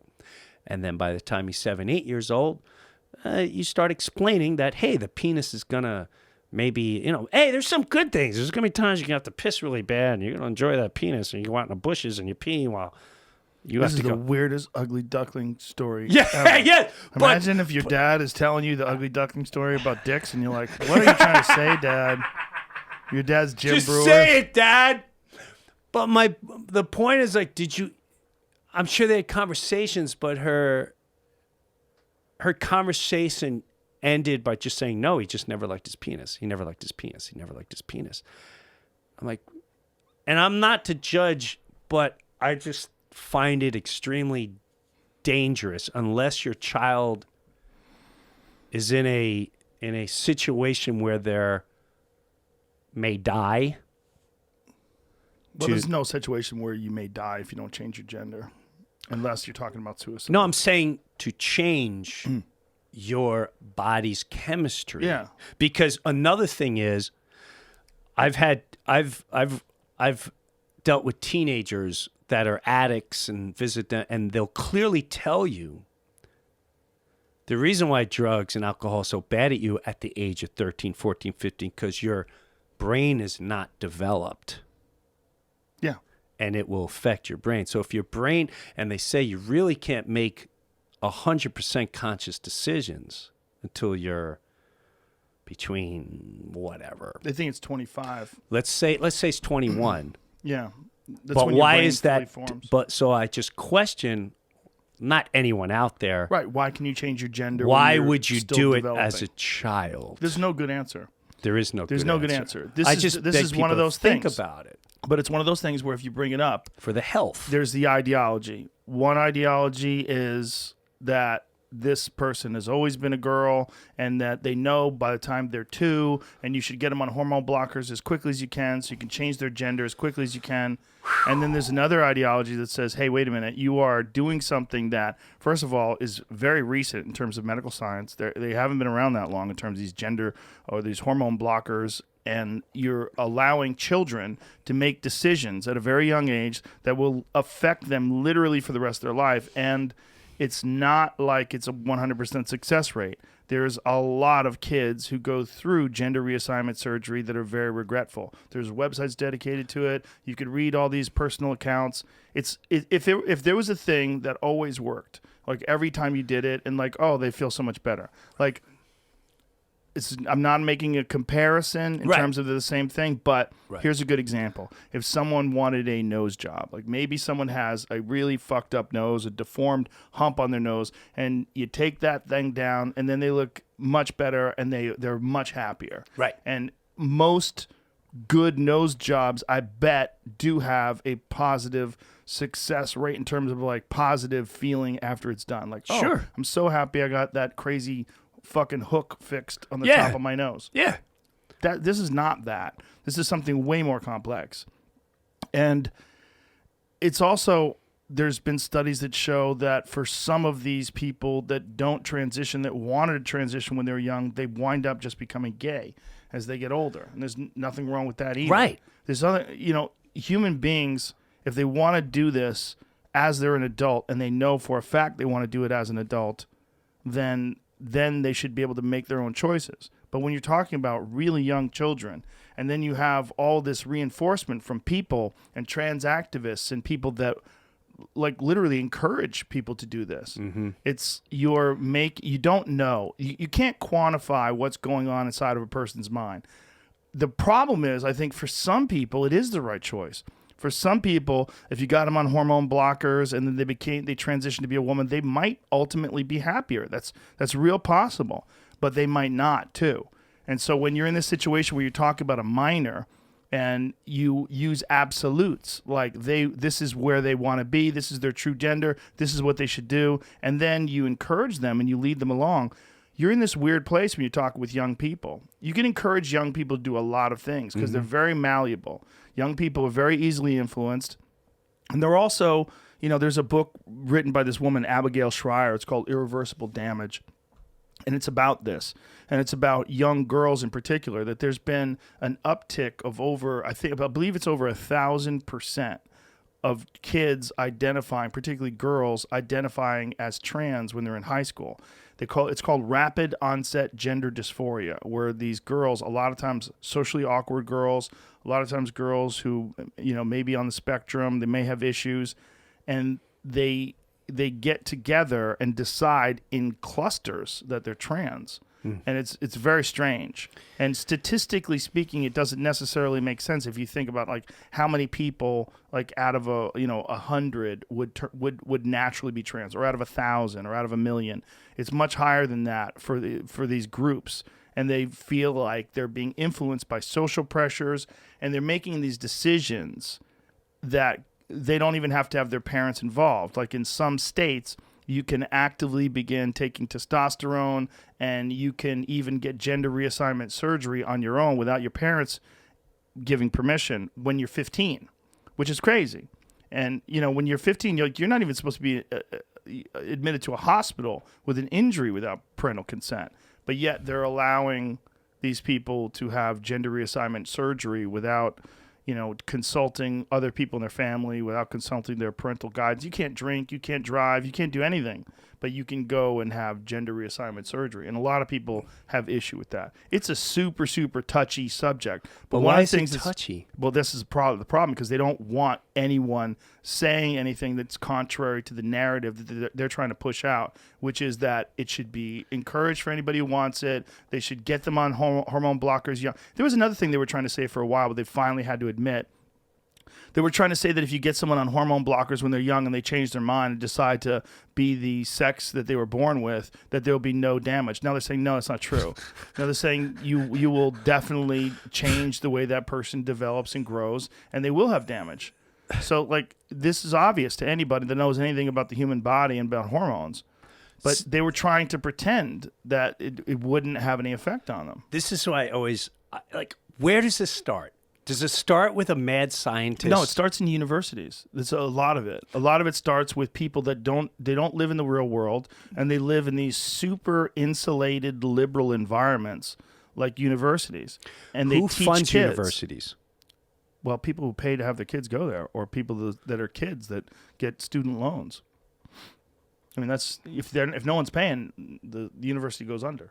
But they are subsidized by the governments. It's one of the reasons why student loans are so expensive. Okay, so if you're subsidized by the government, wouldn't it eventually come from somewhere in there? Yeah, it's not a plan. Like, who creates education? It's not a plot. I know what you're saying. No, but who creates... It's a symptom of the fact that these people don't compete in the real world. They don't exist in the real world. They teach in the universities, they get tenure, and there's an overwhelming liberal bias in education. Like, overwhelming. Why do you think that is? It's a lot. Well, I think in terms of education, like the type of people that wind up doing that are the type of people that go to school, they get indoctrinated into that environment, and then they wind up teaching. So they don't really leave. They stay in this mindset, and it's very much like any other ideological mindset, whether it's a religion or a cult or liberal thinking that mirrors religion in a lot of ways, because there's no compromise. You're compelled to think a certain way, and you're criticized and ostracized if you don't comply. It's mandatory compliance to think along certain lines, and they also make you think along lines where that it's not logical. It's not correct. Like, a big one is transgender athletes. They try to say, like, do you know this? Or this? In high school in Connecticut, 15 state championship titles, 15 records are being held by 2 biological males in Connecticut. Yeah, it's bananas. So- Everybody knows it's bananas, but yet they're saying, like Scientific America just had a story about it. Like we must allow transgender athletes to compete in the sex that they identify with. Well, no, that's crazy. We must not allow that because we must protect biological women. There's a reason why biological males are not allowed to compete with biological women. Is because they have certain physical advantages. That's why we have boy sports and girl sports. Now, just because someone identifies as being trans, should we treat them like they're a woman or treat them like they're a boy? Yes, we should. But we should recognize that when we're talking about athletic competition, that we're dealing with a completely different thing. We're dealing with physical bodies competing against other physical bodies. And yes, there's a spectrum in physical bodies. And there's some women that are going to be superior athletically, and there's some women that just don't have good bodies for sports. The same thing with males. And that this spectrum, the difference in the spectrum is if you took like a world-class sprinter, world-class sprinter is a woman, top of the food chain, Olympic gold medalist, there are high school athletes that will bury her as males. Male high school athletes. Built differently. That you can take the best sprinter in the world and you'll find 100 male high school, 15-year-olds who will leave her in the dust. Right. Because they're built differently. This is when I go into the system of everything. It's so bizarre to me. Like when I always question, my kids come home from school. I go, why are they learning what they're learning? 90% of it, if you ask me, makes zero sense. Zero sense. So if you're not, and here, I'm all over the place. Even when I was years ago, you know what, in my opinion, I believe you create something. If I create a drug or if I create a procedure, I need to sell it somehow to make money. So how do I get it out there? I got to come up with a disease or everyone today has something late. Oh, your child has XYZ. I know a lot of people have ADHD. I say ADHD back in the day was called I'm bored from the bullshit. Because many kids, you can take ADHD and they may not be good learners because what you're shoving down their throat It's boring as fuck. is not only boring, but they know it has no substance or nothing that will prep them for anything that's real in human soul existence. There's a lot of debate about that stuff, too. It's not a debate. It's common sense. But there's a lot of debate about whether or not that's a real thing. So then what do? They drug your child, and they purposely start with your child would do so much better if it's a simple drug. So they started diseasing and drugging your children at a very young age. And every time they got a new drug and a new something, it seems that it's infiltrated, it's put out, it's sold, and you need to create something to sell it. And I just sit back, I watch. If I say something, I'm a conspiracy guy. But I do feel we're coming to a head. Either we need to start thinking and questioning everything, or we're heading in a wacky, wacky new world. We are in a wacky new world. There's not whether or this not is the we're Matrix. Heading. No, it is. Yeah, and we're actually moving into the Matrix, which is even crazier because people are getting closer and closer to an electronic reality where you're completely connected all the time. If you were to take away all visual, all audio, I guarantee you 90% of what goes on today wouldn't exist. Wouldn't exist. You mean in terms of like a lot of the wacky social shit? All of it. Not necessarily. People wouldn't be because running around. There was a lot of I don't know. craziness in the universities in the 60s during the Vietnam War protest. Even before that, the humanity. Right. You asked me something really interesting last time we were here. Like, what if you had to go back in time?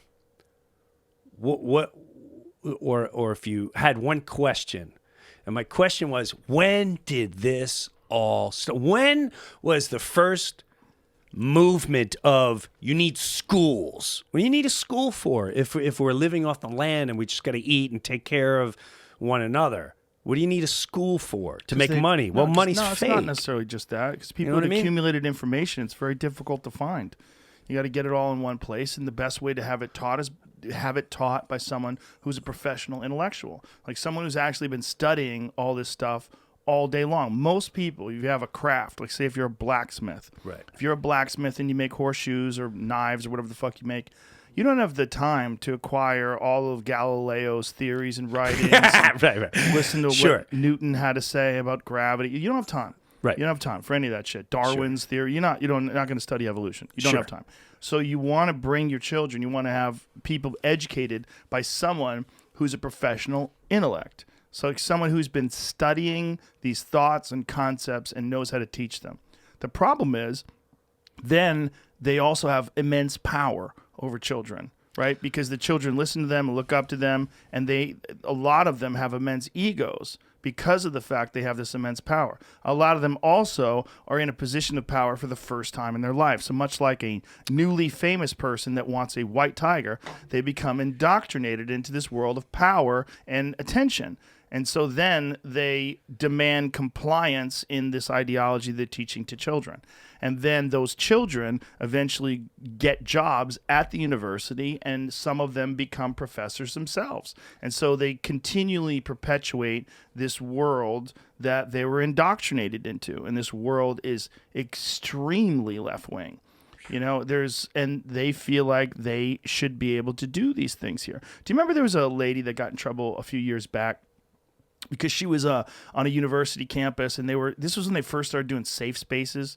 They first started doing these safe spaces, and God. this one kid who was an Asian kid was filming this safe space, and this woman who was a professor was yelling at him to put the camera down. He's like, "I'm reporting for the school. Like, this is what I do. I'm a journalist, under training. I'm training to be a journalist." Yeah. She yells at him. She says, "This is a safe space. There's no cameras. You can't use." They're outside too, by the way. And then she said, "Can I get some muscle over here to handle this?"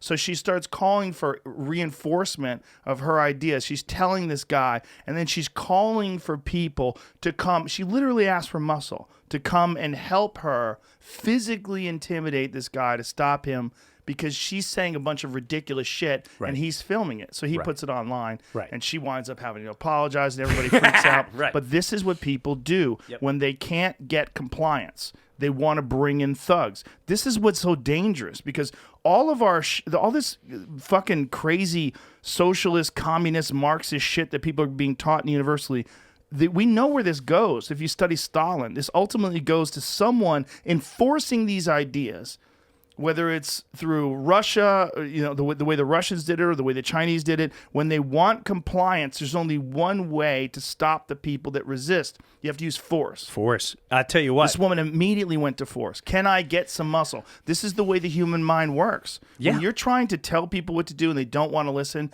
and you have other people that are willing to, hey, will you take care of this? We'll take care of it. You have more important things to do, like safe spaces. We'll just beat the fuck out of this journalist student Right. and let him know and teach him. Right. We don't take care of our journalists. They're not allowed to film the things that are uncomfortable. It's insanity. Yeah, it's insanity. I have a guy, one of my, I don't want to say what he does. I have an acquaintance from Korea, an acquaintance from Portugal, and Romania. And all three have said the same thing in pure terror. Yeah. They all have said, you, meaning America, have no clue what's going on right now. You are worse than just sitting ducks because you're so compliant and you don't even know it's happening. This has been in the works for 20 to 30 years. They started with education. They got the media. They got the judges. They got the lawmakers. You guys are doomed. I don't think it's a conspiracy. I know It's it not a sounds ridiculous, conspiracy. but I don't think that it's happening because of a conspiracy. I What do you mean? think this happens at the end of every civilization's reign. And I think this happened with the Greeks and it happened with the Romans. And it's one of the things that Douglas Murray, when I had him on my podcast, was discussing. He said one of the things that happens at the end of civilizations is they become obsessed with gender. It's a thing that happens where men start becoming women and women start becoming men, and it becomes like a big focus, like cross-dressing and all this stuff becomes a big point of focus. And I was like, well, why is that? He goes, it seems to be that they're dissolving all boundaries and all norms and all societal structure, and that's a part of it. It's like gender roles. When you say, this is what I learned about television too. I would like anyone to just, I always say, look at all the TV shows and you tell me, out of all the shows that are out there, all the channels, who's the strong, smart male? There's not a lot of that. Why do you TV think that shows, is? Who programs the programs? Who puts on programming? Who runs big networks? And who's putting on show after show after show with a specific line of entertainment that is constantly pumped into the system? It's because they're trying to be successful. Okay, they're trying to tell stories, and like the best way to get something on the air, if you're going to do a comedy in particular, is to have the bumbling male, like the Al Bundy, who like he's falling apart, and then you have those themes exist over and over and over again. But then some people tell me this, I'll go, well, I'll say, if you think news is really good, if they really cared about humanity, they would say, hey man, start loving people, start taking care of your body, and maybe we could, it's all just hate division. But here the answer is always, well, it's because the entertainment, but they don't allow any other view. So therefore, it's almost like you're programmed. Yeah, this is why you don't even, the other side's never even had a chance. Well, if you're in the bubble of Hollywood, right? See, this is the thing. It's like thought contagions. If you're in the left-wing Hollywood bubble, everyone, like, if you ever been on a conference call with a bunch of Hollywood people and they'll say wacky shit? I mean, I've heard people say, especially people that are, let's put it this way, pro-Israel. They will say a lot of crazy shit about Arabs or about Palestinians, and you'll go like, whoa. Like, imagine if someone was recording this. Right. Like this, like you're assuming everyone's on the same page. Right. And this is years ago and generally in response to something in the news. But you're like there's an ideology that everyone subscribes to. And that ideology is extremely left-wing. It's extremely left-wing, and it's all negative. Like, you could not be in a meeting 7-8 months ago and have pro-Trump rhetoric in a Hollywood meeting to pitch a show. They didn't care how good your show was. You're done. You're done. Get out of here. Like, you could be the nicest guy in the world. Right. But if you have some sort of a message about Trump, well, here's the thing. People don't know about Trump. You know, unemployment among black families is lower than it's ever been before. Having jobs are higher. There's less crime. The economy is better. And as the economy does better, all the communities do better. If you started saying things like that, they would kick you out of the office. They don't give a fuck about that. The ideology is very left-wing. And so they feed off of this, and then they are producing the news shows. So if they're producing the news shows, they think they're doing the right thing. Like they all do. Like, people used to say, oh, TV shows, you know, they're programming these TV shows because they're trying to warp your mind. Now, listen to me. The people who are making those TV shows are just as influenced by the shit they're doing. They believe all that shit. They're stuck in it. Yeah, you're right. They're not like masterminds. Right. I am the puppet master. I'm manipulating the people. No. They are just as balls deep in that fucking loony world as the people that that they're selling it to. You're right. So what else you got then? You got Fox News. You got wacky shit like Newsmax or OAN, One American Network. And you're like, oh, I don't watch anything. You don't have a Rand Paul network, right? You don't have a guy who's you like show a me reasonable, that guy. Yes, very reasonable Republican. Yes. And he has some really good points. He's like talking about people wearing 2 masks that have been fully vaccinated, and he said it's theater. He said it to Fauci. It's pure theater. There's a lot of it. There's a lot of letting people know I am doing this double mask thing because this is what good people do. Why don't you wear 5 masks? and I don't have to wear any. So you'll be fully masked up. You don't care what happens with me, and don't worry about it. You're good. I was on the plane, and I started asking the nurse, and I said, so I'm on the plane, and we're in the tube. And you take off the mask and to I eat. take off the mask to eat, and the air above me is going, and so, and she, well. It's theater. And they go, well, the air in the plane is has a negative effect. Like, no, so if this guy sneezes, I'm not gonna get it because then we don't have to wear masks. If it's the air in a plane is safe, well then why we wear a mask? My friend Cody Garbrandt got kicked off a plane because his 2-year-old son wouldn't keep his mask on. What airline? So Southwest. Ugh. They took him off the plane, but he was throwing a fit, and he went into the cockpit and filmed both of the pilots who didn't have masks on. And he said, we're all breathing the same fucking air, and you guys don't even have masks on. This is crazy. I have a friend that... a baby. Well, the new thing is, if you don't get a vaccine, because people are now saying you can't continue working. Who's saying that?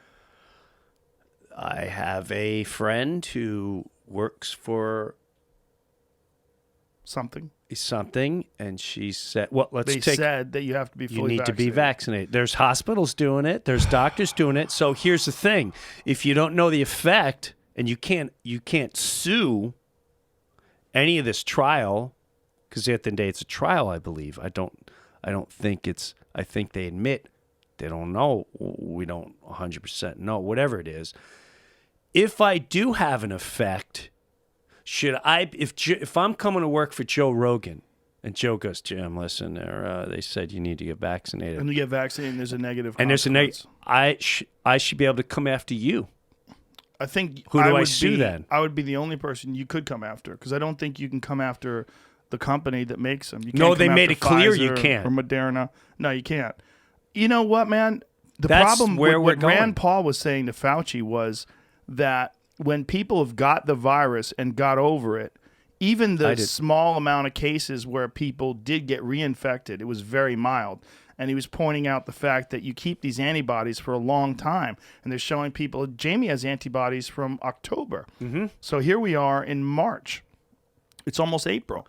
And Jamie still has his antibodies from many months ago. But now, what were you watching? What were you showing me with It's Rand Paul talking to Fauci. On what? It's in the Senate. Okay, Yeah. but here's how the media works. They're not going to show that. They're going to show Fauci saying, well, it's whatever, because he was throwing smoke screens. He was throwing tear gas. Well, he was dancing around a circle. Hold on. He was In my responding. opinion. He was responding to criticism from a politician that was questioning why Fauci was, in Rand Paul's opinion, spreading doom and gloom, because he was saying you're going to have to wear masks for years. Right. And he's saying, why are you saying that? He said, if you want people to get vaccinated, what you should be saying is, when you get vaccinated, you no longer have to wear a mask. Because what we're looking at, when he said, in terms of the data that we're aware of, people post-infection getting reinfected is extremely rare, and when they do get reinfected, it's much more mild. He talked about the data that shows that people are showing that they have these antibodies 5-8 months after infection, just like Jamie does. Me. And they're saying, and what he was saying is, You are the voice of doom and gloom. One of the things that Fauci said that drives me crazy, he said, we're not going to be shaking hands anymore. Like, what?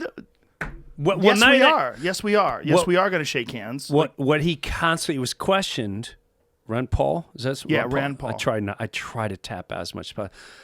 He kept questioning, you, Fauci, are talking about the science. What science do you have? And he wouldn't answer the question. He kept dancing in circles. He didn't have He did not have a science. He goes, you said, let's look at the science proves X, Y, and Z, you're doing theater. And every time he kept saying that, Fauci kept dancing and would not answer the question. But what you'll see on media later today, I guarantee you, will be Fauci with something he says as Fauci says we need to X, Y, Z. And they won't show an inkling of that brilliant, very well. And if they did, they wouldn't be.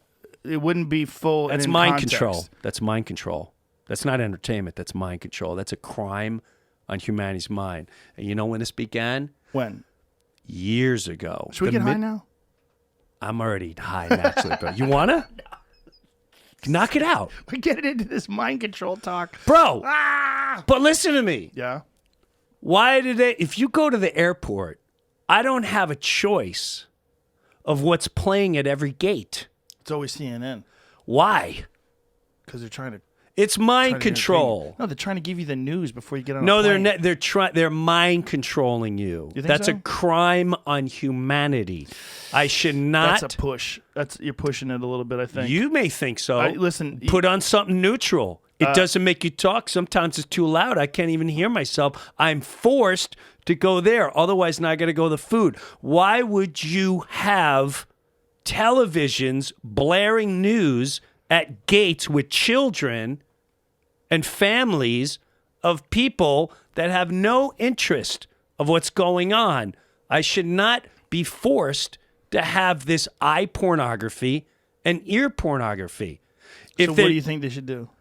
It shouldn't be there. Case no closed. TVs. No TVs. And if you're going to have TV, What if they have to put put some- flowers and ducks But and what if and they do puppies. have to show you some news? Like, what if a super Why? volcano erupted and all What are you gonna flights do? are canceled and they just want to inform people? What did we do 40 years ago? They go, your flight's canceled. Why? Well, I heard what's going on. It's not going to affect your life. Is your life going to change that second? I think some people like watching the news Because they've been and they indoctrinated. Think, when they think that CNN is an unbiased source of news. Oh, I'm not saying CNN. I'm saying any news. It should not be up there. No, It's a mind crime. I think it's a crime on humanity's I minds. think there's an argument for that. There's an argument And your that you emotions. shouldn't. Yeah. If I'm watching people getting blown up or they're telling me this one's an asshole or that one, I'm telling you this one's Right. to be. You're telling everyone at that gate, and as much as it drives me nuts that people go, well, we have a mind of their own. Yeah, but not when it's manipulated 24/7. There's a good argument about the airport thing because you really can't escape it, right? Because it's a rare moment when you're just sitting down in a place where you didn't choose to be at the news place. You choose to be at the plane place. I'm here to get on a plane. I'm not here to take in the news. I like this one too. Like you said you chose. I like this one. If you wear a mask on a plane, if you don't want to wear a mask, they say you agreed to wear the mask. I had no choice. The airlines When say did they say that to you that you agreed? if They you don't say you agreed. no, there's videos like of people get kicked off the plane. Of people like you agreed before you go on the plane. You wear the mask. I had no choice. If Well, you that's don't that's wear the agreement, mask, though. They won't let you on the plane. they don't let you on the problem plane. with it is- so now they're controlling you where you go. But the problem is, even if you do wear the mask, if you take it off to eat, all bets are off. Because now we're in nonsense land. We're in nonsense land. Listen, I tell everyone, just change. All you gotta do is just change it to an accent. We have no rules and regulations. The following is for your safety. It starts making more. It makes a lot more sense when you start doing that. You know what's weird is that all this social distancing and masks and all this shit, it seems to have worked for the flu. The flu is Gone. at the lowest Dead. rate that it's ever been in Bronchitis. recorded history. So it's wild. So it's like one of two things is happening. Either COVID is so fucking contagious that it transfers even when people are wearing masks and social distancing. It's still making its way through the population, which is what you see in California, right? Because California's had the strictest COVID lockdowns and the longest. But they have really high levels of COVID infection. They've had terrible results with their lockdowns. And then the economic results is the worst by far. I mean, they've more than doubled their unemployment rate. It's fucking chaos in terms of homeless people. 75% of all LA restaurants are gone forever. I mean, it's a fucking wreck. It's a wreck.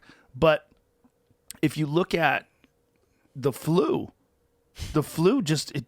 it worked on the flu. So what is it? Is it that these masks and social distancing are super effective with the flu because the flu is just not quite as contagious, so it just knocked it dead? Is that what it is? Or Or is it that a lot of people got both? They got COVID and they got the flu, and it accentuated their illness. And when we looked at it, we said, oh, this is a COVID infection.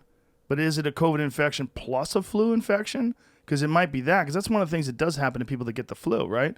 One of the things that happens when people get the flu, they can also get pneumonia. They can get a lot of other conditions. Bronchitis. Yeah, a lot of other things happen. And especially when you're dealing with infectious diseases and you have a compromised immune system. If you have the flu, man, your immune system's compromised. And if you have COVID and the flu, the thing is they're going to put the attention on COVID because COVID is the big one. That's the big one that's in the news. Mm-hmm. And unless you're dying, take vitamin C, D, and zinc according to infectious disease doctor. Yeah, well, shouldn't just take zinc. You should take zinc with something so that it gets into your cells better. And if you're going to take D, you should take D with K. I'll say I definitely tightened up. I got healthier. Yeah. It made me think about how many times I shoved my fingers in my mouth. I'll tell you that. Not my nose, in my mouth. You touch your face and touch my your face, eyes. touch my eyes, all that jazz. It made me think that way, but whatever. Yeah, it's the immune system, man. This wasn't very funny. I apologize. You were funny for a long time. You just got a little crazy when we got to COVID. Is it crazy? No. But it is crazy. Here's what drives me nuts. Life is crazy. Life is crazy. Yeah. I'm saddened. My rage against the machine is anything that I feel is unjust and you're taking advantage of humanity. That makes me foam at the mouth, angry, and that goes from faith and it makes me nuts. It used to be, fuck you, I won't do what you tell me. Fuck you, I won't do what you tell me. Dude, now it's, fuck you, you better do what they tell you. Dude, can I tell you what a fucking Isn't that it, was? right? Yes. That's what it is. It's now you have to do what they tell you. They were a month away from a comeback before the shutdown happened. Were they? Yeah, they're supposed to play at Coachella in April. Whoa. Bro, in June, this is what a knucklehead I am. With Zach De La Rocha, the whole deal? I think he's right. They're going to do a tour everywhere. Because I was ready to go see it. Well, I think it was June, May or June. Now I live in this little town, Chester, New Jersey, and I'm driving through town. I've got my windows rolled down, and I purposely would keep that. Now they do it. They told you. Now you do it. They told you. Fuck you. And I'm going, and I would do this like on a daily basis, and I'm going, what am I 14? Like, am I really? And I'm blasting it, and these little families like going to antique stores, but it's just, it made me, my kids sat me down like, Dad, you're nuts. You're full-blown nuts. What I'm worried is you and I are in our 50s, and we're looking at this like guys who are older, who are looking at the kids coming up today and going, what the fuck are they doing? I'm worried that the kids that are coming up that don't recognize that they are being mentally manipulated and the narrative is being controlled by the media and it's being perpetrated by the institutions and by the universities, and that this woke narrative that keeps getting spread through all these kids, and if you don't comply, people will call you the worst things in the world. Like, you're a racist, you're a homophobe, you're a bigot. And nobody wants to be any of those things. So you will comply just so that you don't fall out of favor with these people.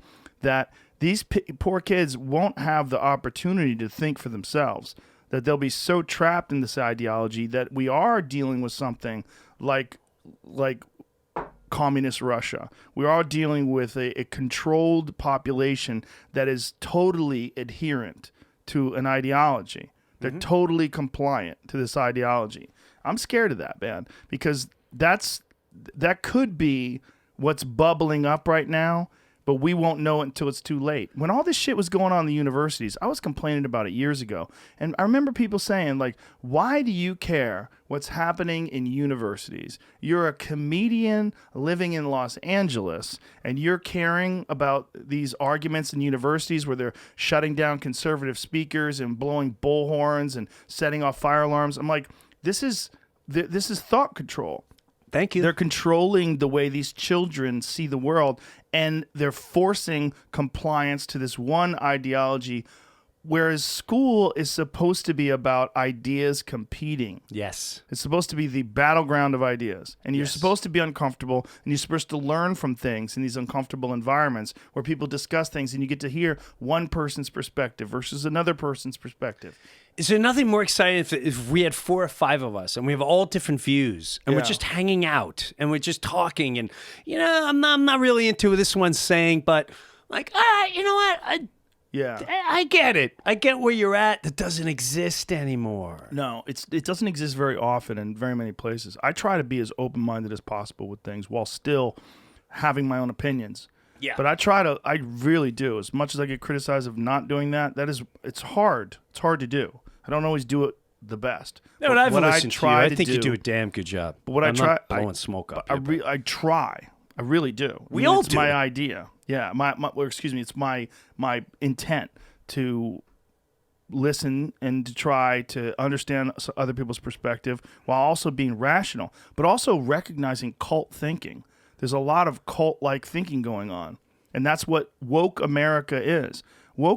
Being woke is a cult. It doesn't mean being compassionate is a cult, being kind and considerate and open-minded and inclusive. All those things are wonderful. That's great. It's good for everybody. I'm a very open-minded person, very inclusive person. I want everybody to be happy. I know that I'm different than other people. I know there's music I like that's different. There's activities I like that's different. I don't want you to like the things I like. You don't have to. Let's just be nice to each other and be respectful, decent human beings. It's not that hard. But that's not what's being promoted today. What's being promoted today is either you think the way I think or you're a bigot. That's dangerous. Because you're getting kids to think that they have to think a certain way or they'll be ostracized. And to be a rebel, to stand out against this woke shit that they're teaching, it puts you in a very vulnerable position socially.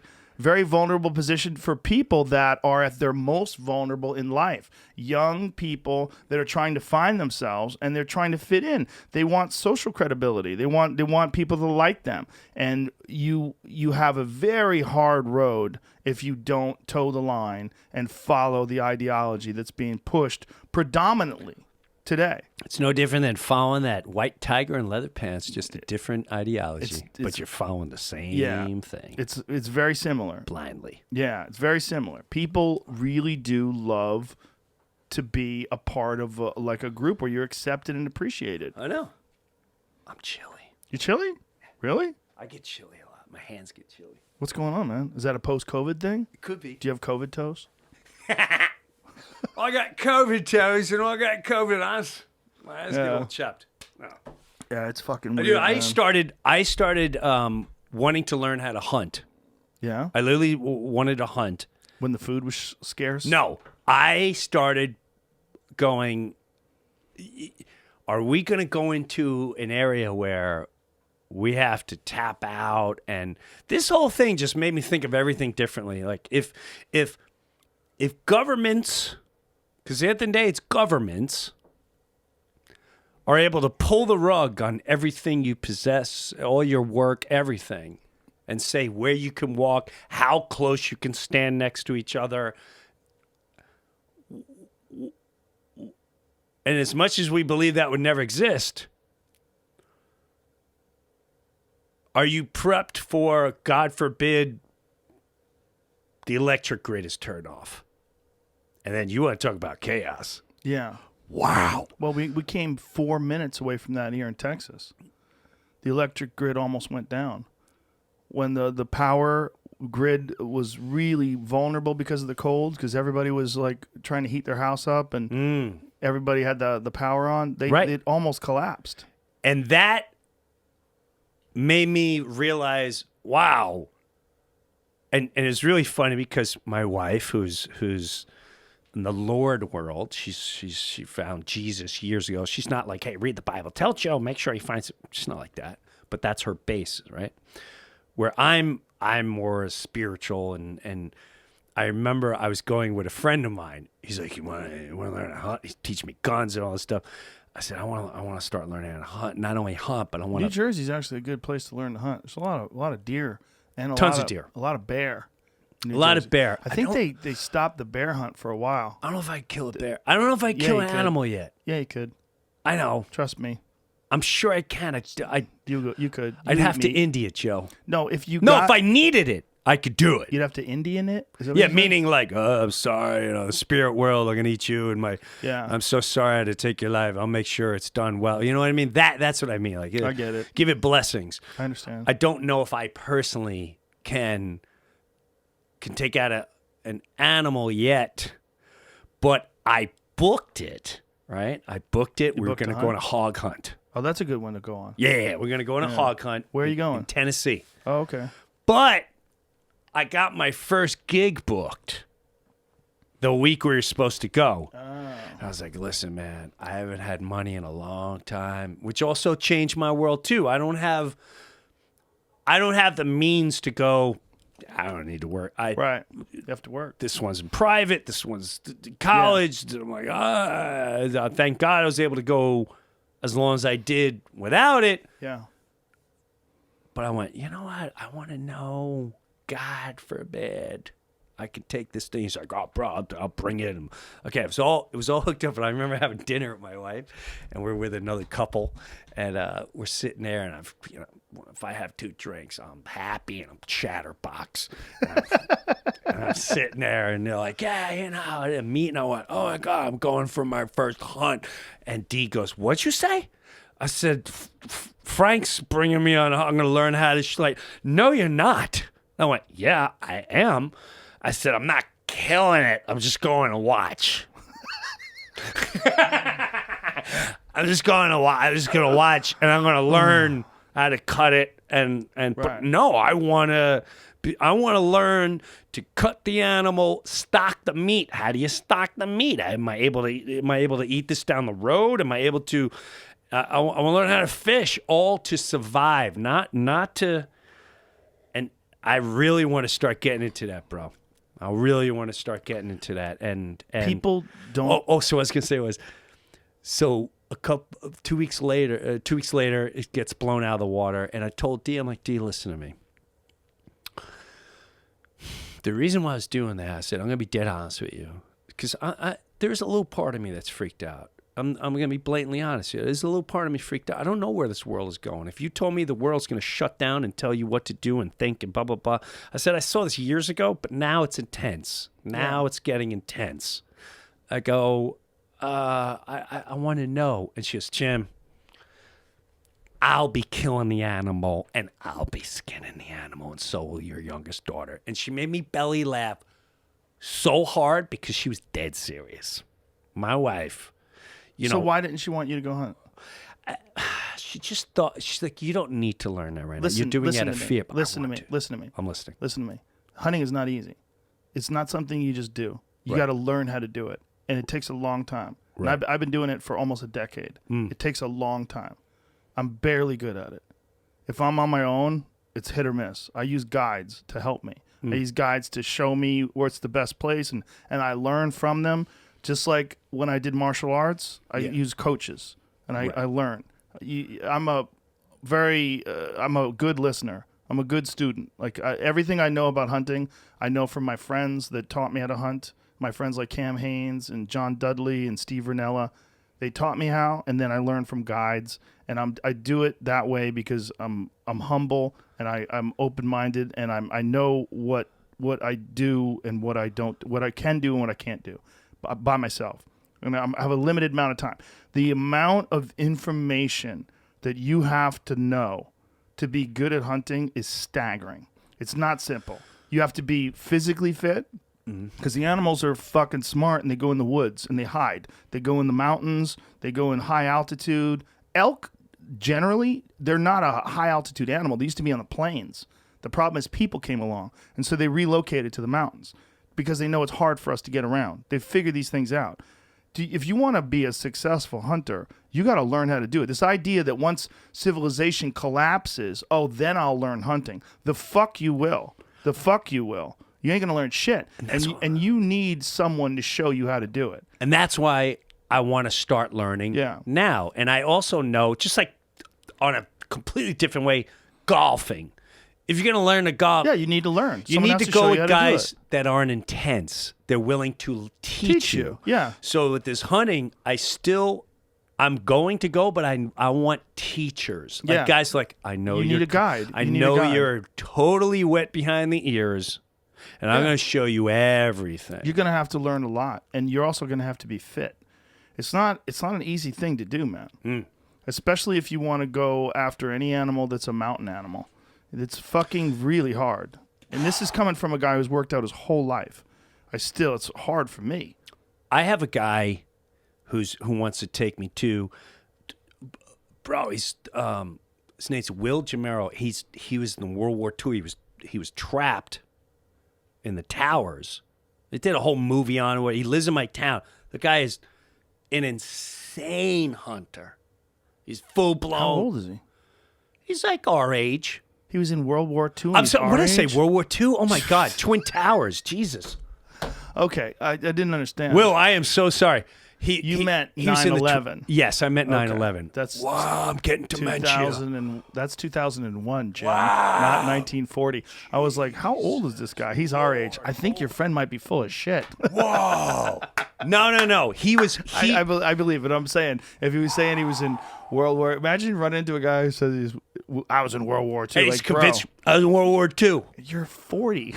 That's right. I'm 47. But it happened in 1942. That's right. Well, I was there. Goddamn Time Japanese. machine. Oh, I was in Yeah. Philippines.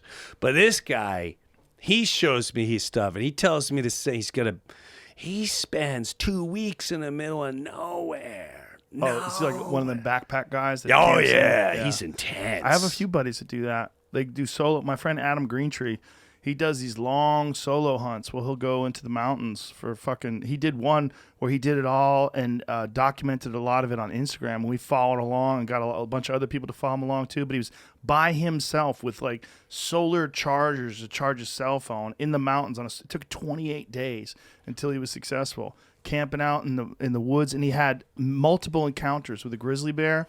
One of them where he's getting charged and he's like pointing a pistol at her. You know, she had her cubs and she was trying to scare him off. So she would charge at him and stop like 10 yards away from him. Like fucking hair standing straight up, teeth gnashing. You know, I'll tell you right now. 600-pound grizzly bear, full charge. The minute I hear, I might. No way. No way. It's dangerous. No. Have you ever dealt with that? I've never dealt with a charging grizzly bear, but I saw a grizzly bear once. It stared at me in a way that I've never had an animal stare at me. Because most animals, like I've never encountered a cougar or a mountain lion in the woods. I've seen them twice. Once in Santa Barbara, just driving. I saw one on the street, ran across the road. I didn't realize what it was until it got like halfway across the road. I saw its tail, and I'm like, oh my God, that's a cat. And I realized, oh shit, that's a mountain lion. Wow. And that was like in the Montecito area of Santa Barbara. And then another time I saw one, it wasn't as clear, in Colorado. It was a tan thing moving through the woods very quickly. And I go, oh shit, that's a cat. And then but that was less clear than the Santa Barbara one. But I've never seen one eye to eye where I was looking at it and it was looking at me. But I did have that happen in Canada with a grizzly. And it looked me right in the eye like this. Black, dead eyes, and we had shotguns. We were actually bow hunting, but we brought shotguns because we were moving into an area that did have grizzlies. And it was spooky, man. It wasn't even a big grizzly bear. It was like a 6-foot bear. But it was the way it looked at you, man. It's a different way of looking at you. They have a different feel. They like at any other animal because they're looking at you like, is this what I'm eating today? Because they're just looking for things to eat all the time. They're enormous predators. Oh my God! See, Yeah, so it was like not that big for a grizzly. It was like maybe 6 foot tall, maybe 250 pounds, maybe 300 pounds. For a grizzly, it's not that big. They get way bigger than that. So this one looking at me, but the darkness in its eyes, man, it's like shark eyes, like these black, cold, unfeeling, dark eyes. It's so weird, man. It's hard to explain when you lock eyes with a predator and they have the intention of eating you. It is a weird fucking feeling, man. We got out of there quick. I was with a friend of mine who's a guide, made a lot of noise, got out of the scene, but it was weird. It's weird to see. I started. I love scuba diving. I want to get more intense with the scuba diving. Oh, that's terrifying. I love it. That's their world. That's their world. At least the woods, you walk on the ground too, and you can. Correct. You But climb what a I tree. love, but I saw a shark for the first time. In the water? Yeah. Scuba diving? Yes, and How far away? it was far enough that I was not worried. Do you have a spear gun? But no, I had nothing. And so it's me and my daughter stopped, and just seeing the way it moves, and the minute it knew we were there, it kind of stopped, and then it made a complete left and didn't want anything to do with us. But just to see it moving like this, and it made me want to get more. So I start following, and then I, just like hunting and all that, you learn more and more and more. You get good guides, and it changes the whole underworld, and you realize most shark attacks are surfers and snorkelers, because they like coming in from behind, and they don't like facing you straight on. They don't like that at all. And some people that will, believe it or not, when a shark is coming to you, most of the time it's not 99%. It's not coming to eat you. It's coming to check you out at first.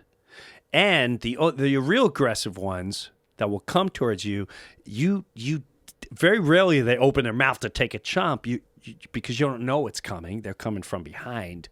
As long as you face it, always face it, you're so much safer. And then if it does come to you, just kind of. No, I haven't had that What are experience. you doing, Aikido? Yeah, you do this. You push it. You push it to the side, and they're like, all right, I don't want to. Have you seen that video I don't wanna recently? deal with you. Recent video of this Which one? shark that's swimming straight at a guy and he spears it in the mouth. No. The thing is coming at him like 50 miles an hour. It's crazy. Straight on? Straight on. Coming full bore at him with its mouth open. He shoves his spear gun in its mouth and pulls the trigger. Great white? I don't know what it was. There's going to be you see there's one. You know the video. Jamie's seen the video. I see It's one bull shark. where the guy. A bull shark? Oh, bull that's the sharks most are nasty. super. Watch this. Watch Them this. and tigers. Watch this. Watch this. Okay.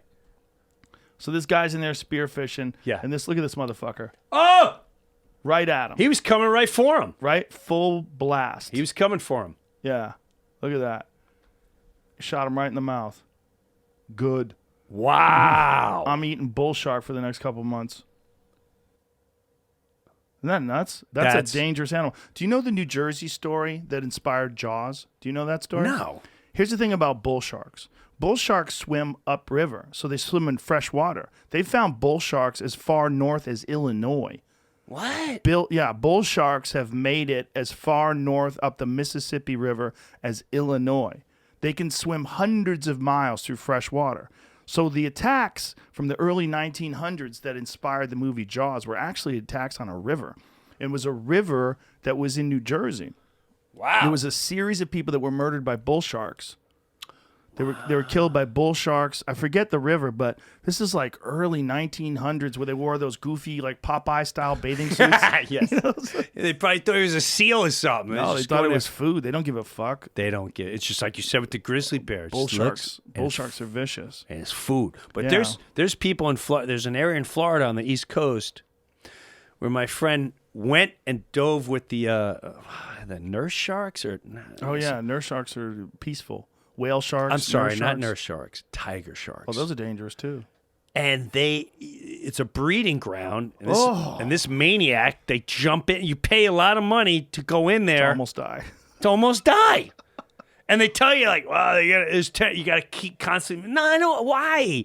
I don't want to do that. But I will say this: that's part of life I love. Like this summer, I have planned. There's part of me that wants to tap out, Joe. I'm not gonna About lie. what? Tap out to what? Just full blown jungle society. I know I'm not going to do it. Like live in the woods? Yeah. Live off the land? Costa Rica. Ooh. Costa Rica's nice. Costa Rica. Until things get lawless. Then you realize like, oh, I want the Constitution on my side. Correct. And that's the danger. That is the danger. You got to go there. You got to acquire Dip enough in and money out. to have your own military. And then You're right, man. you got to acquire enormous amounts of money and then pay a bunch of Yes. trained killers very well. Yes. And to guard your community. And then bring in a bunch of other friends. So everybody chips in and make sure you got a lot of bullets and no one goes too far. You never went on a safari or anything like that? No. No, I've never been on safaris. I'm gonna go with the gorillas this summer. Yeah? I can't wait. Where are you going? Uganda, Oh, Zimbabwe, shit. Tanzania. Wow. That's intense. I would go. I would certainly go. The thing is, children are not supposed to take those fucking malaria shots. It's really, they can be pills. really rough. Yeah, but they can be rough. The malaria medication can be very, very rough on kids. And the last thing you want is your kid to get fucking malaria. I have a buddy who's got malaria 3 times. Where does he live? Well, he works for he has a nonprofit called Fight for the Forgotten. His name's Justin Wren. He's a great guy, like one of the nicest people I've ever met in my life. Yeah. And he builds wells for the pygmies, and so he does it in he's doing it in Uganda, and he also did it in the Congo, and he got malaria 3 fucking times, and one time he got malaria when he wasn't even there. He got malaria because he got weakened and sick, and then the malaria kicked in again, so it was dormant in his body. He also got some crazy fucking brain parasite that fucked with him. It was a parasite that it was very difficult for them to even identify at first. They didn't know what it was, so they had to give him all this medication, and it lasted for fucking months and months and months. And he went to all these different specialists, and he's just now coming out of the fog of it. But it was, I forget the exact term that he used or what this parasite was, but it had worked its way through his system, and it was some sort of a cerebral parasite. It was in his gut, it was in his body, it was in everywhere. It was real bad. Cancel the trip to Africa immediately, please. Yeah, but he was he was deep in the jungle, like living in a hut with the pygmies, and deep in the Congo. And also like bathing in the river, which is fucking dangerous. That's the big danger. Yeah. I was there years ago, and we came there on this beautiful island, and there were no predators on the island, but they said don't go in the water. I'm like, but the water's huge. They're like, don't go swimming. I'm like, why not? Parasites all over the place. Are you kidding? They'll swim up your dick. Tapped out. You know about that? Yes, tapped out. No way. Swim up Yeah, no. your In dick. your penis hole. In the No, hole. in your In dick the hole. That's where they want to camp out. That's their Oh, cave. God. They swim up the cave, and then they have spines. And they attach themselves to the inside of your dick hole, and they have to pull them out with tweezers. And when they pull them out, it rips the inside of your dick apart. I'm making all this up. I made all that. That's why I don't even want to go to a hospital. But they do swim. In the Amazon, they do swim up your dick hole. Yes, I'm not gonna lie to you. One of my biggest fears is if I go to the hospital and I'm out. I swab. I know I don't want to. Yeah. I don't want to dick fish. That's the dick fish. Ew, it goes in your dick. Yeah. How do you say that name, Jamie? Candiru. Candiru? Which sounds Canduro. like that. Candida, which is also very bad. Candic. But that's sugar. The fish, yeah, that's Candida, right? The fish with a bad rep for human private parts parasitation. So look how big it is. Imagine if that thing's clogging up your pee hole. You'd have to jerk off to get rid of it. Look at this guy. Well, that's what he's doing right blast there. him out. Yeah. He's trying to blast him out right now. Boom. You have to save your loads up for several weeks and then drown it. What are you doing over there? Just a flood to drown them. Yeah, but they swim up your dick hole. Apparently, if you pee in the water, they're attracted. What is that? I thought it was it's like a. Is that an surgery. X-ray? It looks like from a surgery. Oh my God, that big thing was inside that guy's dick? I think. It swims up your urine stream. How size is this guy's donkey? That's a It's a big donkey. giant That guy's got anything close to that. That's Super giant hog, and that thing's inside of it. It's terrifying. I don't want to go to the hospital just because I don't want a catheter in. I get it. Look at that one. Oh my God. that's not it. That's his reminds me of. What is that? It's a different. Oh. Someone might have stuck something up something. Oh, he stuck a What? fucking bottle opener up his. That looks like a fork. Stuck a fork up his cock hole. How fucked up do you got to be? My buddy Steve Graham used to work. He's an ophthalmologist, and he did his residency in Miami during the cocaine days, during the 1980s. Oh my God, yeah. And he showed me a ton of pictures. But they had people that had everything up their asshole, like GI Joe dolls. One guy, one of them curly like pine cone looking light bulbs. Yes. One guy shoved one of those up his ass. Do you think It shattered in his ass. Is that a crazy thing? Do Do you have to be homosexual No. to do? That's just a crazy thing, Yeah, it's right? crazy. You've lost your mind sexual now, preference. right? Yeah. You're past the sexual preference, so you're like, we're just gonna start. Go get the fucking chair. You ever seen the guy that had there's a video that was going around the internet a while back of a guy with a mason jar, one of those glass mason jars, that people would drink like lemonade out of. Those mason jars? He shoved it up his asshole and then it shattered. What? Yeah, it shattered and then the glass chunk, this guy's squatting. Voluntarily. Oh, yeah. He's doing it on purpose. The glass chunks were dropping out of his asshole with blood just falling to the ground. It was one of the most hardcore videos. This is back in the Style Project days. This is back in there was a website called Style Project, like way back in the 90s and maybe the early 2000s that had like the most hardcore shit. Bro. This guy, Style, would find everything fucked up. And then there was another website called Body Modification Extreme, BME Extreme. Oh my God. And it was all like the most wild shit that people were doing to their bodies. But around the 2 Girls 1 Cup days, people were shoving all kinds of things up their ass. And this guy shoved it was like a glass jar up his ass and it shattered. And the chunks of glass falling out of his ass with blood, right? Because he's bleeding internally. He's probably dead. What do you want? You want to start shoving shit in our ass, Joe? Like, how do you get to that point? Are you how do you go? It's a good question. Let's just start with the ashtray. People probably would say that about me with tattoos. Like, how do you get to your arms are sleeved up and tattoos? Yeah, but they're not up your drawing on ass. I know, but you see what I'm saying? Like, then it gets to face tattoos. Then it gets to, like, dick tattoos. And maybe some people get their nipples pierced. And then next thing you know, they want to stuff things in their ass. Maybe it feels good. So they stuff more. Maybe they hate themselves. So they put a mason jar up there. I don't know. Fucking hate myself. It's one of the worst videos I've ever seen, though, because he's squatting and you hear the crack of a glass, like a glass shattering inside a bag, like a meat bag, like the glass. Yeah, and then you hear clunk, clunk, and then drip, drip. You got it? I'm digging into this. The Thought you were gonna show Kangaroo. it to There's us. a parent. It's this. I am not going to encourage these videos. 1855. The What? story of it swimming up a penis urethra. That was the first documented There's one? only according to this article, there's only one modern case that's been documented, and it was in 1997. That's all I need. That's all I don't need too. a whole ton of people getting dick fish. Just one is enough for me not to be in that If river. it's real, it's real. You know what I mean? It's like, well, there's no worries. I You just just started double finding- mask your penis and I just kept looking for pictures, and then one of them started saying like myth. This isn't real. It's 90% myth. It's just. Oh, this. And then I started. Listen, so I'm trying to figure it out. just because it's rare doesn't mean it's not real. That's the same stupid logic that people use when it comes to bear attacks or shark attacks. Like, it's so rare. The odds of you getting struck by lightning are far higher. Well, you just gotta put It's the still fish a away. possibility. Yeah, just push that fish away. Aikido style. Ha.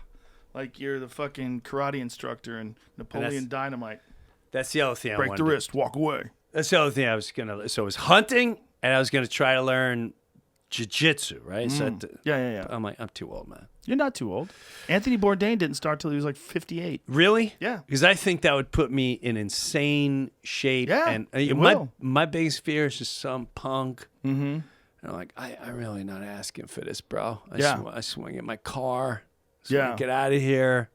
I got my wife with me and just watching someone taking me out. That's like my biggest.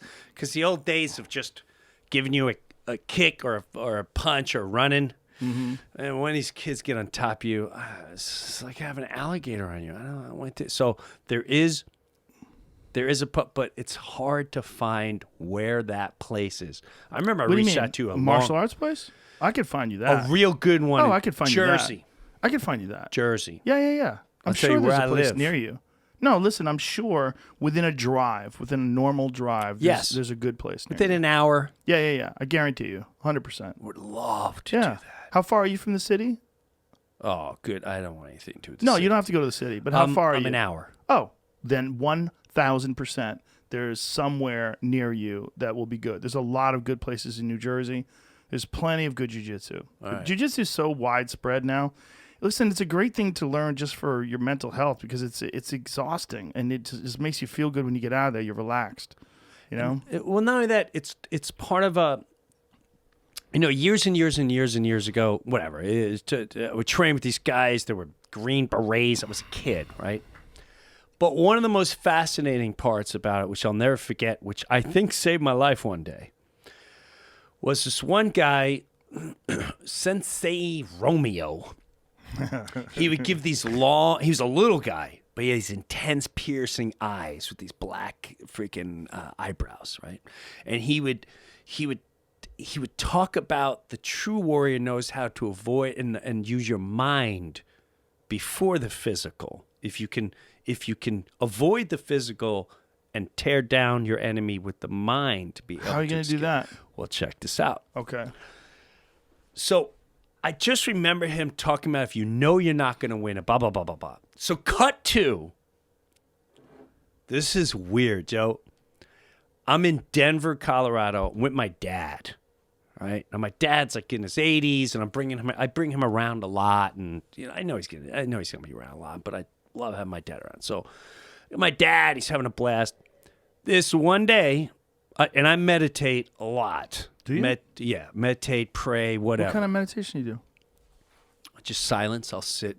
Today I walked along the river, sat down, and I ask, whatever you want me to think, whatever you want me to put out there, what do you want me to do? And then I'm silent, and then whatever comes in, and that's what I do. I go on hikes. Did you learn how to do this, or you just do it on your own? Like, did you learn a method, or did you just... I did it on my own. Don't just on my own. Sometimes I'll listen to like Indian flute music, Native American music. But I've done this a long. It's helped me tremendously, moving time, tremendously. So on this one particular day, I go to the gym. Right, I'm working out in the gym. Don't ask me why. I was on the bench, and I was the only one in there, and I'm sitting there, and I just started zoning out, and Sensei Romeo, his whole speech, I'm going, why am I thinking of him right now? This is weird.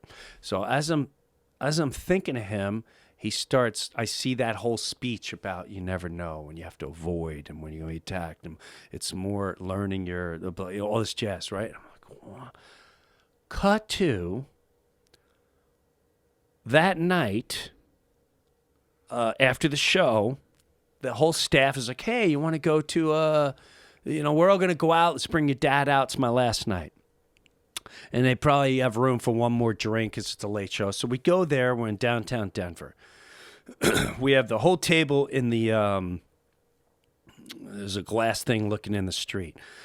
I was sitting there in the bar, guys to my right. I wonder if he's the setup. I don't know. He might have been the setup the more I think about it. I don't understand where this guy came and how he knew where I was.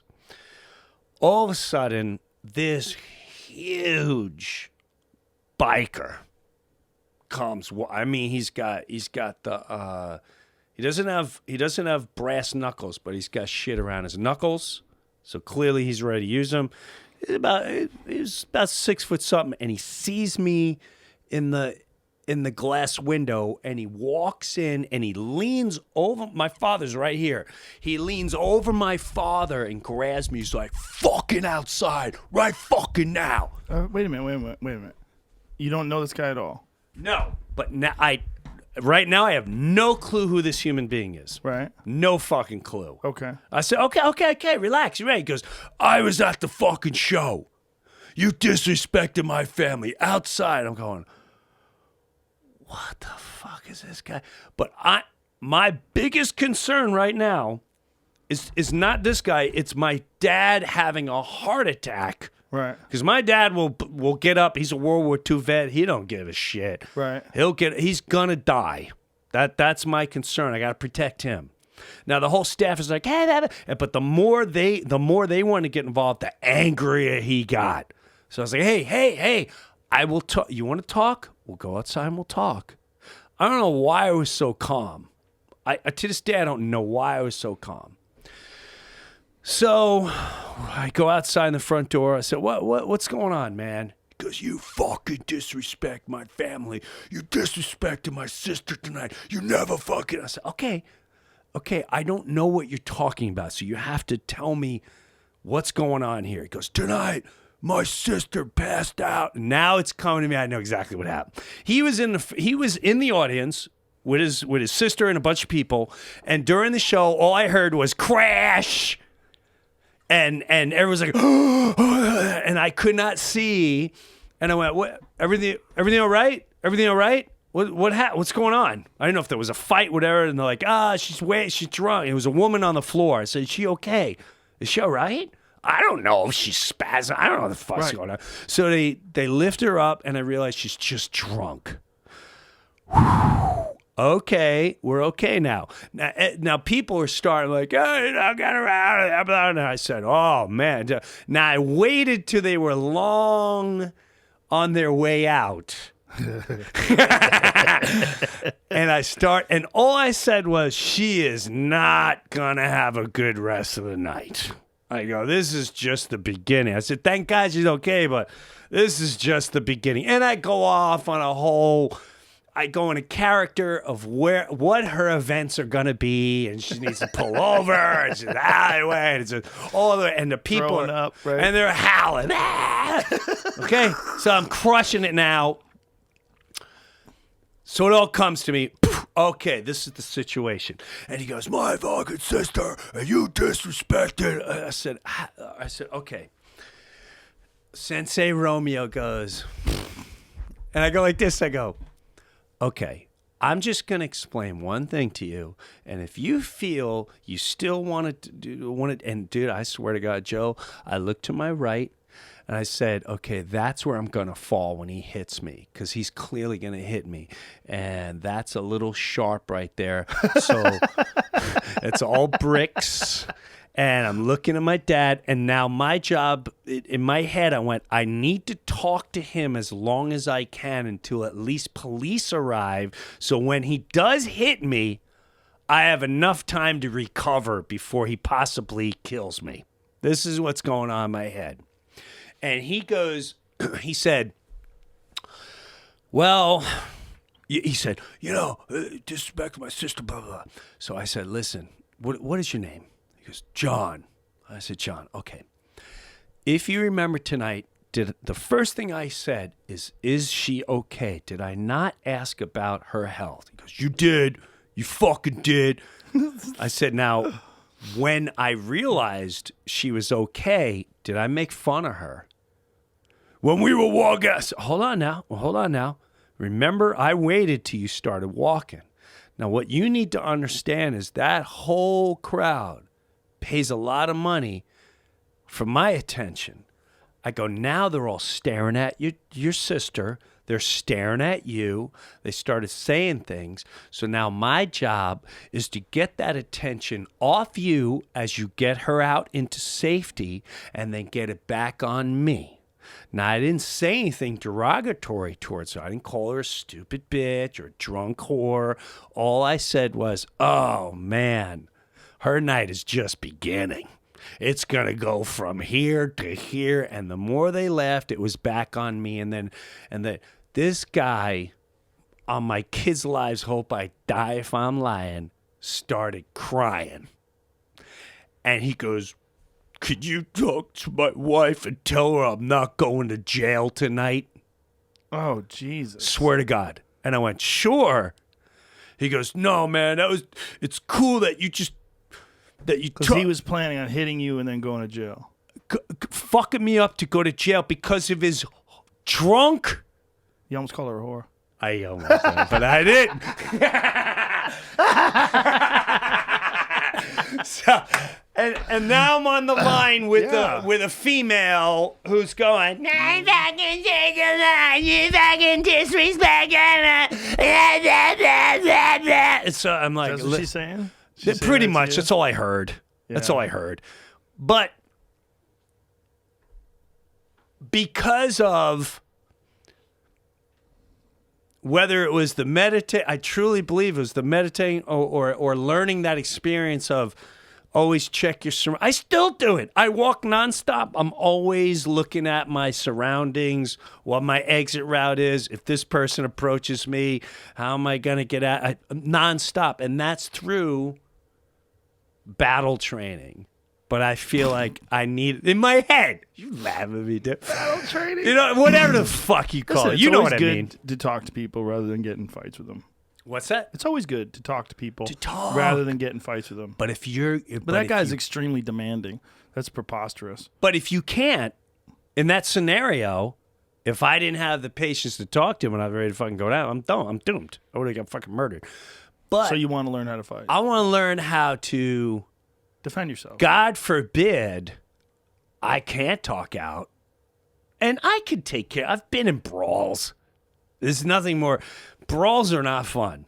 When you're hit from behind, and next thing you know, you're on the floor, and you gotta fucking curl up, and this jackass is trying to kick you, and then you gotta hope your move. It's all about panic. You can't panic. And once I was on the floor, you know, and this guy's getting fucked up, and this guy's it's.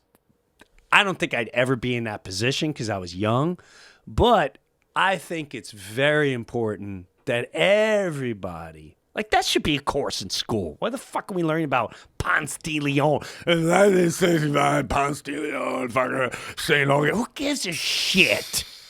How about we train them? We're gonna train how to battle, how to be in a position where you're attacked, blah blah blah. Listen, most of that stuff is nonsense. What you really need to learn is a martial art. Most of that, like when someone comes at you, you grab them here, and then you do this. You don't train that. No. You're not going to remember that. No.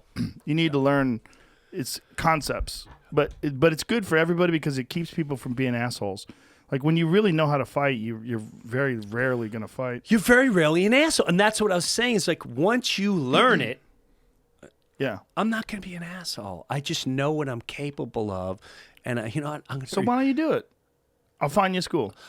If you can find me, I will what I'll do, 100% find you a school. it's like I don't want to find a bullshit guy who's like I want to find. You're like Jim. Listen. I'm telling you right now, this person's. No. I'll tell you where I live. Yeah, don't worry. You already did. I'll find you a place. Here's the thing about jiu-jitsu. Like, there's very few bullshit schools. You can't survive. People know whether or not it's real because jiu-jitsu is one of the only martial arts where everybody spars with everybody.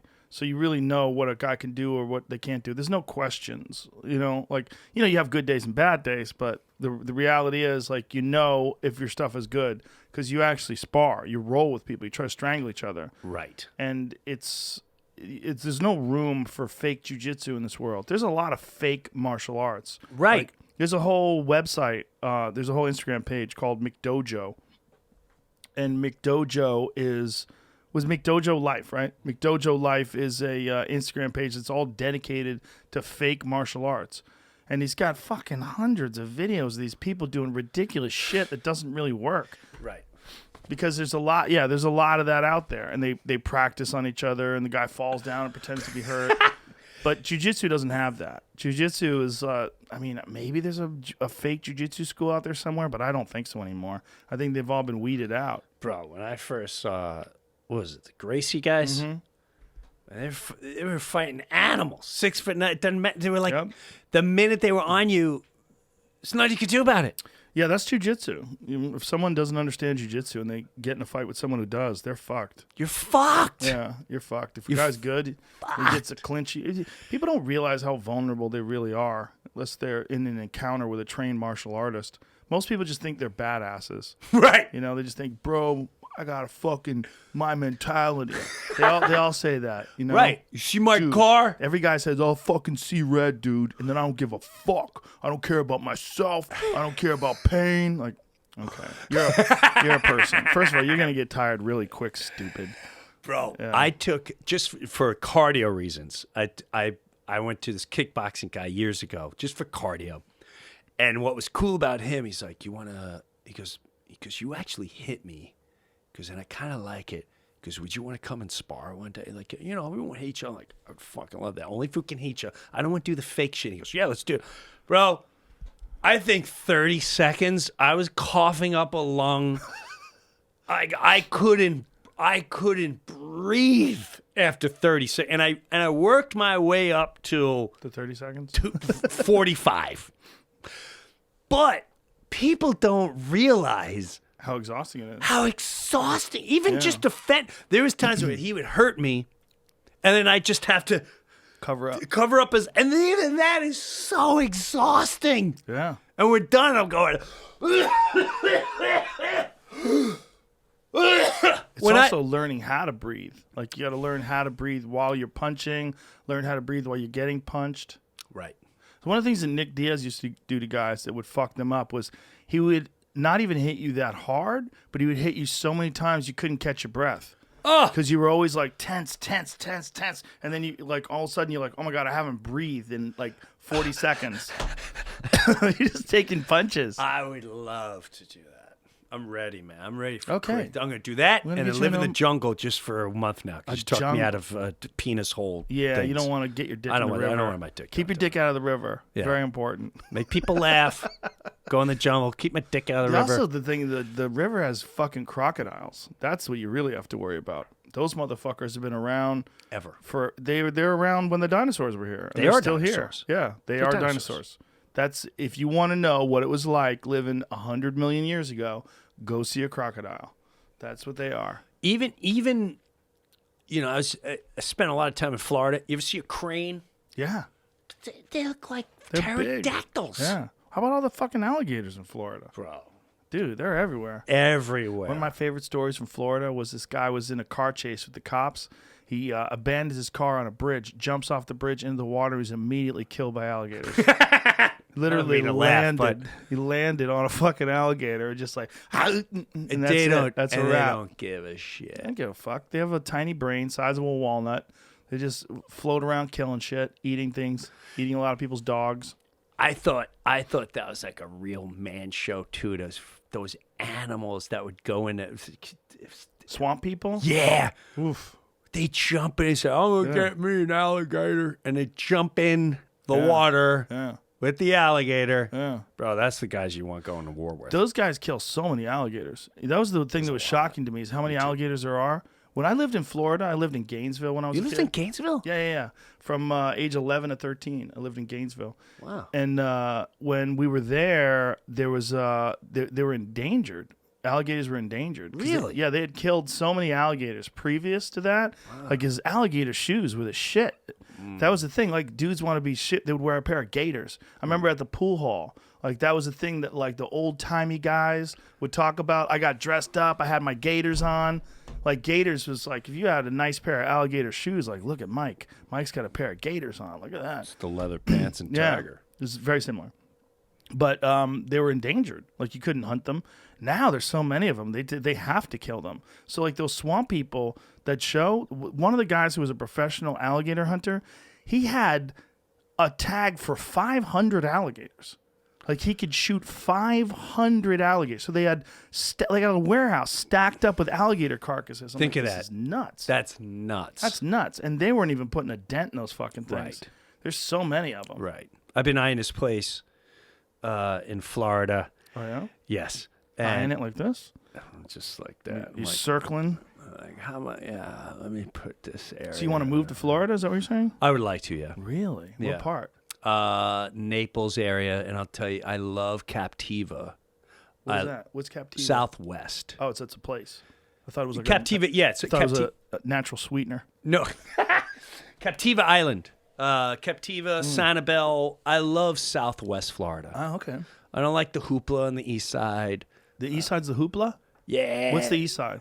Miami, Fort Lauderdale, West Palm Beach. Okay. It's too northeast for me.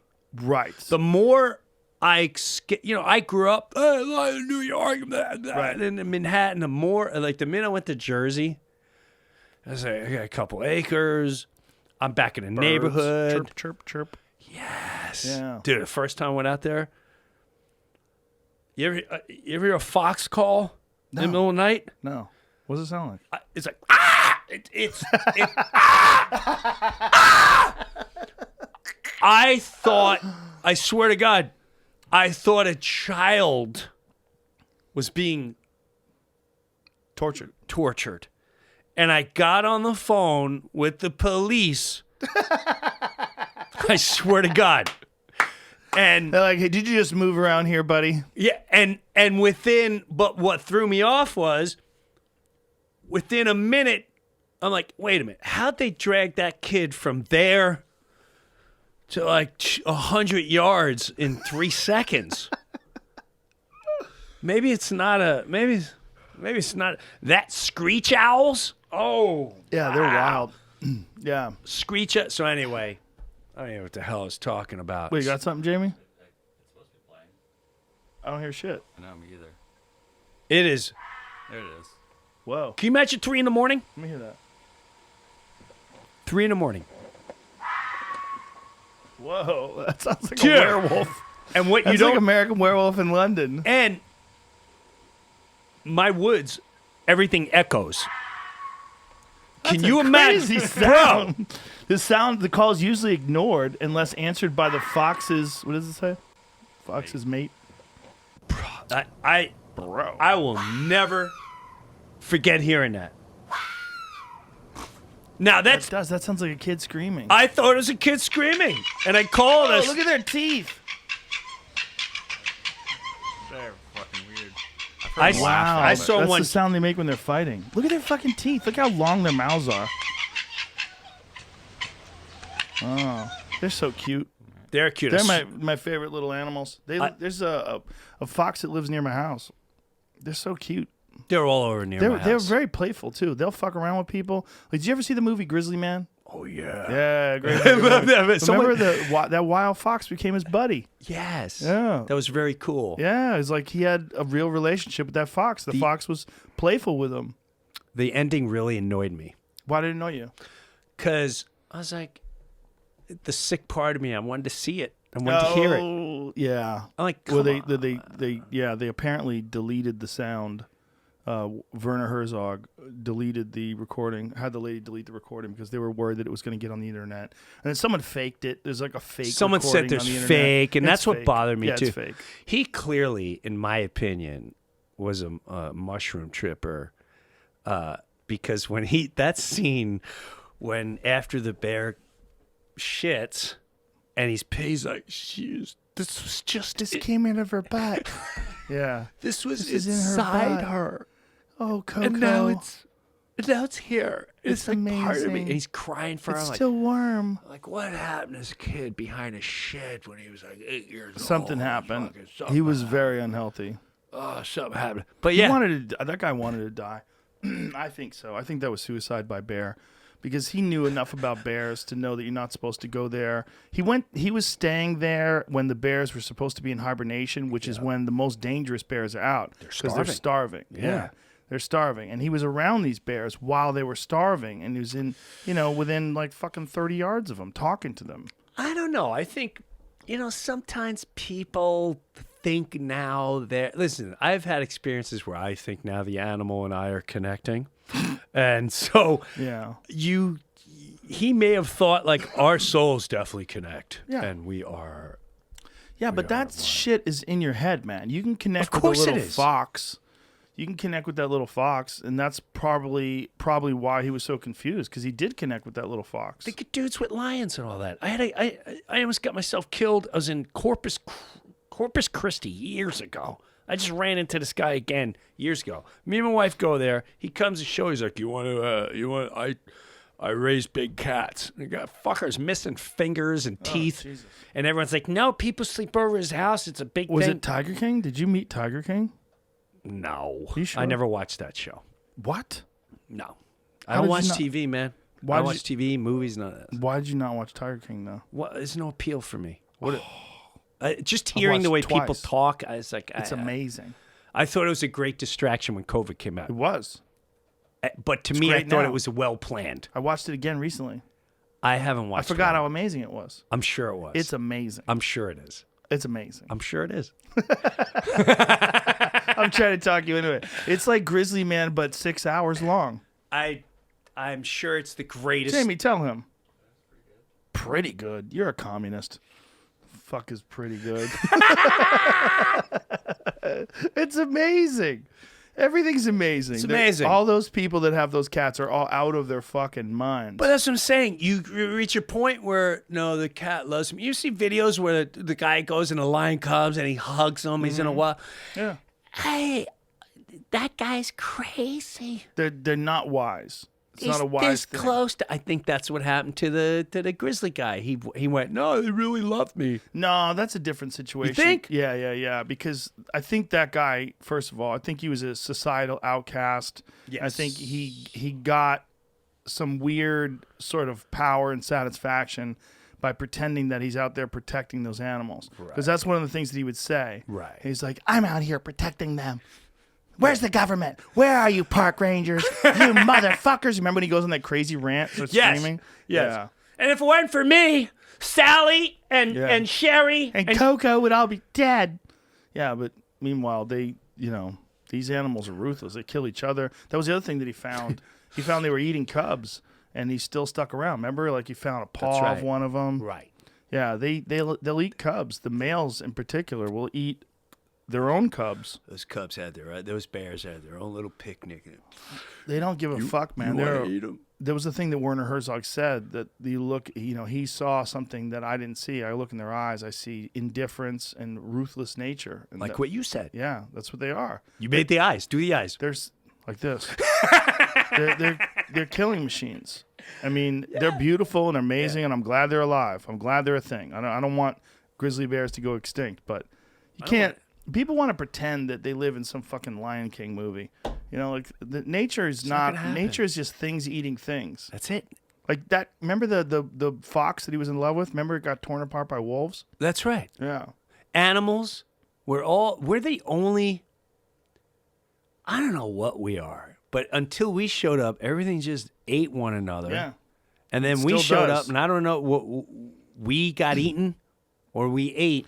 We got eaten for sure. We got eaten until we didn't. People still get eaten. Africa, India. Oh, yeah. So I never understood, like, what are we? A friend of mine is a professional hunter, and he got hired. His name's Jim Shockey, and he got hired to go to, I want to say it's Tanzania. Yeah. Maybe Tanzania or Zimbabwe. I forget which river system it was at. And they had man-eating crocodiles there, and they needed him to help. And he said everyone in the town was missing a hand. People were like chunks taken out of their legs because there's so many crocodiles. And while he was there, one of the women in the village got taken by a crocodile and dragged into the river. And so he hunted them and killed them for these people. Yeah. It's wild shit, dude. It is wild. That's the real world. And We that's just nature, created too. shelters and cities, and it protects whatever us from this those things. But then once we're protected, then we start getting delusional and think that somehow or another we're separate from the food chain. But we're not. We're not. We're not. We're not. We're just aware. We're aware of things. We could take in variables, and we have emotions that other animals just don't possess. Weird emotions, I just think about that too, but I'm not sure. Maybe they do have emotions and we're unaware of them. Animals have emotions for sure, but domestic animals are the ones that have the most tangible emotions. Like my dog is very emotional. He's emotional with me. He gets so happy when he sees me, whines and whimpers and kisses me, and like he's a love machine. He's all filled with love, but he's also very protected. He's super loved. He has food every day. He's been with me since he was a little baby. And so he's always been in this loving environment with my daughters and everyone. All the people that come over my house love him. Everybody loves him, right? So, of course, he's like that. But if you're around feral dogs are dangerous because no one's taking care of them. So they're dangerous, just like dangerous people. People that have been abused. People that have had to grow up in horrible crime-ridden environments. They're dangerous. And it's amazing if you change the environment, it all changes. Yeah. It all changes. And I know that by fact. But dangerous people, the programming is really difficult to shake. Like if you grow up dangerous, yes, it's very hard for dangerous people to become non-dangerous, especially if they've been through the prison system. Then it's even more difficult, right? I have experience of people from the prison experience, not dangerous people, but they ended up there. And it really was because of their environment. And then when they got out, I was like, okay, is there still a good soul here? Like, Right. Is this fixable? Are they far worse than they were before they went? Or they were worse. Yeah. And I tell you, it worked out for the better, thank God. But I knew a dude who worked out the worst way possible. He went away when we were kids. I used to do martial arts with him when I was like 15, 16. And then he went away. He was a little older than me. He went away and came out when I was like 20 or 21. And he was, first of all, he was jacked. He came out jacked and like just hard and mean. He went in for selling drugs. He went away for a couple of years and came out and just was a fucking hardened criminal. And then got arrested while I knew him.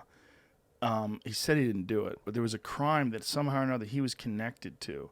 He was either connected to the crime or he knew someone who was connected to a crime of a guy who was beaten to death with a hammer. And the guy was chopped up. They cut his hands off. They all of his bones were broken, and apparently they had kept him alive and conscious by injecting him with cocaine while they were torturing him. So they were torturing this guy and then injecting him with cocaine when he would black out from the pain. Dude, heavy shit. This guy. That's a grudge. Yeah, this guy that I knew, he's dead now.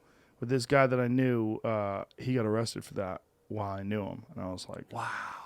Yeah, that's a grudge. That's Yeah. a hard grudge. And I don't think he was, I don't think they booked him for it.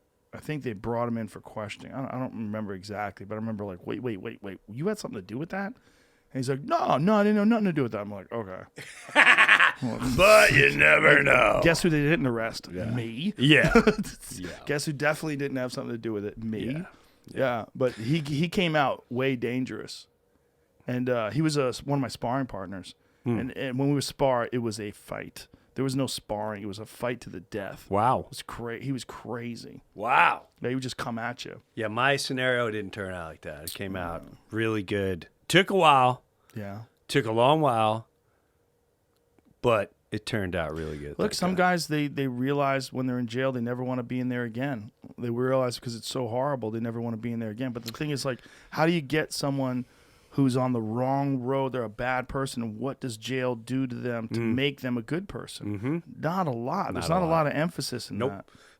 Nope. And again, a lot of times just it's the environment you grew up in. So When is your gig? rock it. Do you have a gig tonight? yeah, I got a gig tonight. Where This at? shit's in 2 minutes. It's 4 o'clock already. Where's your gig? Yeah, we did 3 hours, bro. Damn. I know, time flies in here. Where are you at tonight? You don't even know. You still don't know. Nutty Brown. The You're Nutty Brown. Okay. What time's your show? 6. Oh, Jesus. Let's wrap this up. Yeah. You got to eat. 6 o'clock. Then Jim Breuer, you're the fucking man. I love Hey, you. man. It's always great to I see love you, my seeing you friend. too. So awesome. So excited for you. I'm happy you're doing well, and Doing I'm happy good. you're happy, and Torn life. it's always great to see you, beautiful. man. You too. Tell people your Instagram, social media. JimBreuer.com There you and go. the Facebook and Instagram. It's all all connected. all connected. Okay. Yeah. I love you, buddy. I love you too, bro. All right. Bye, everybody.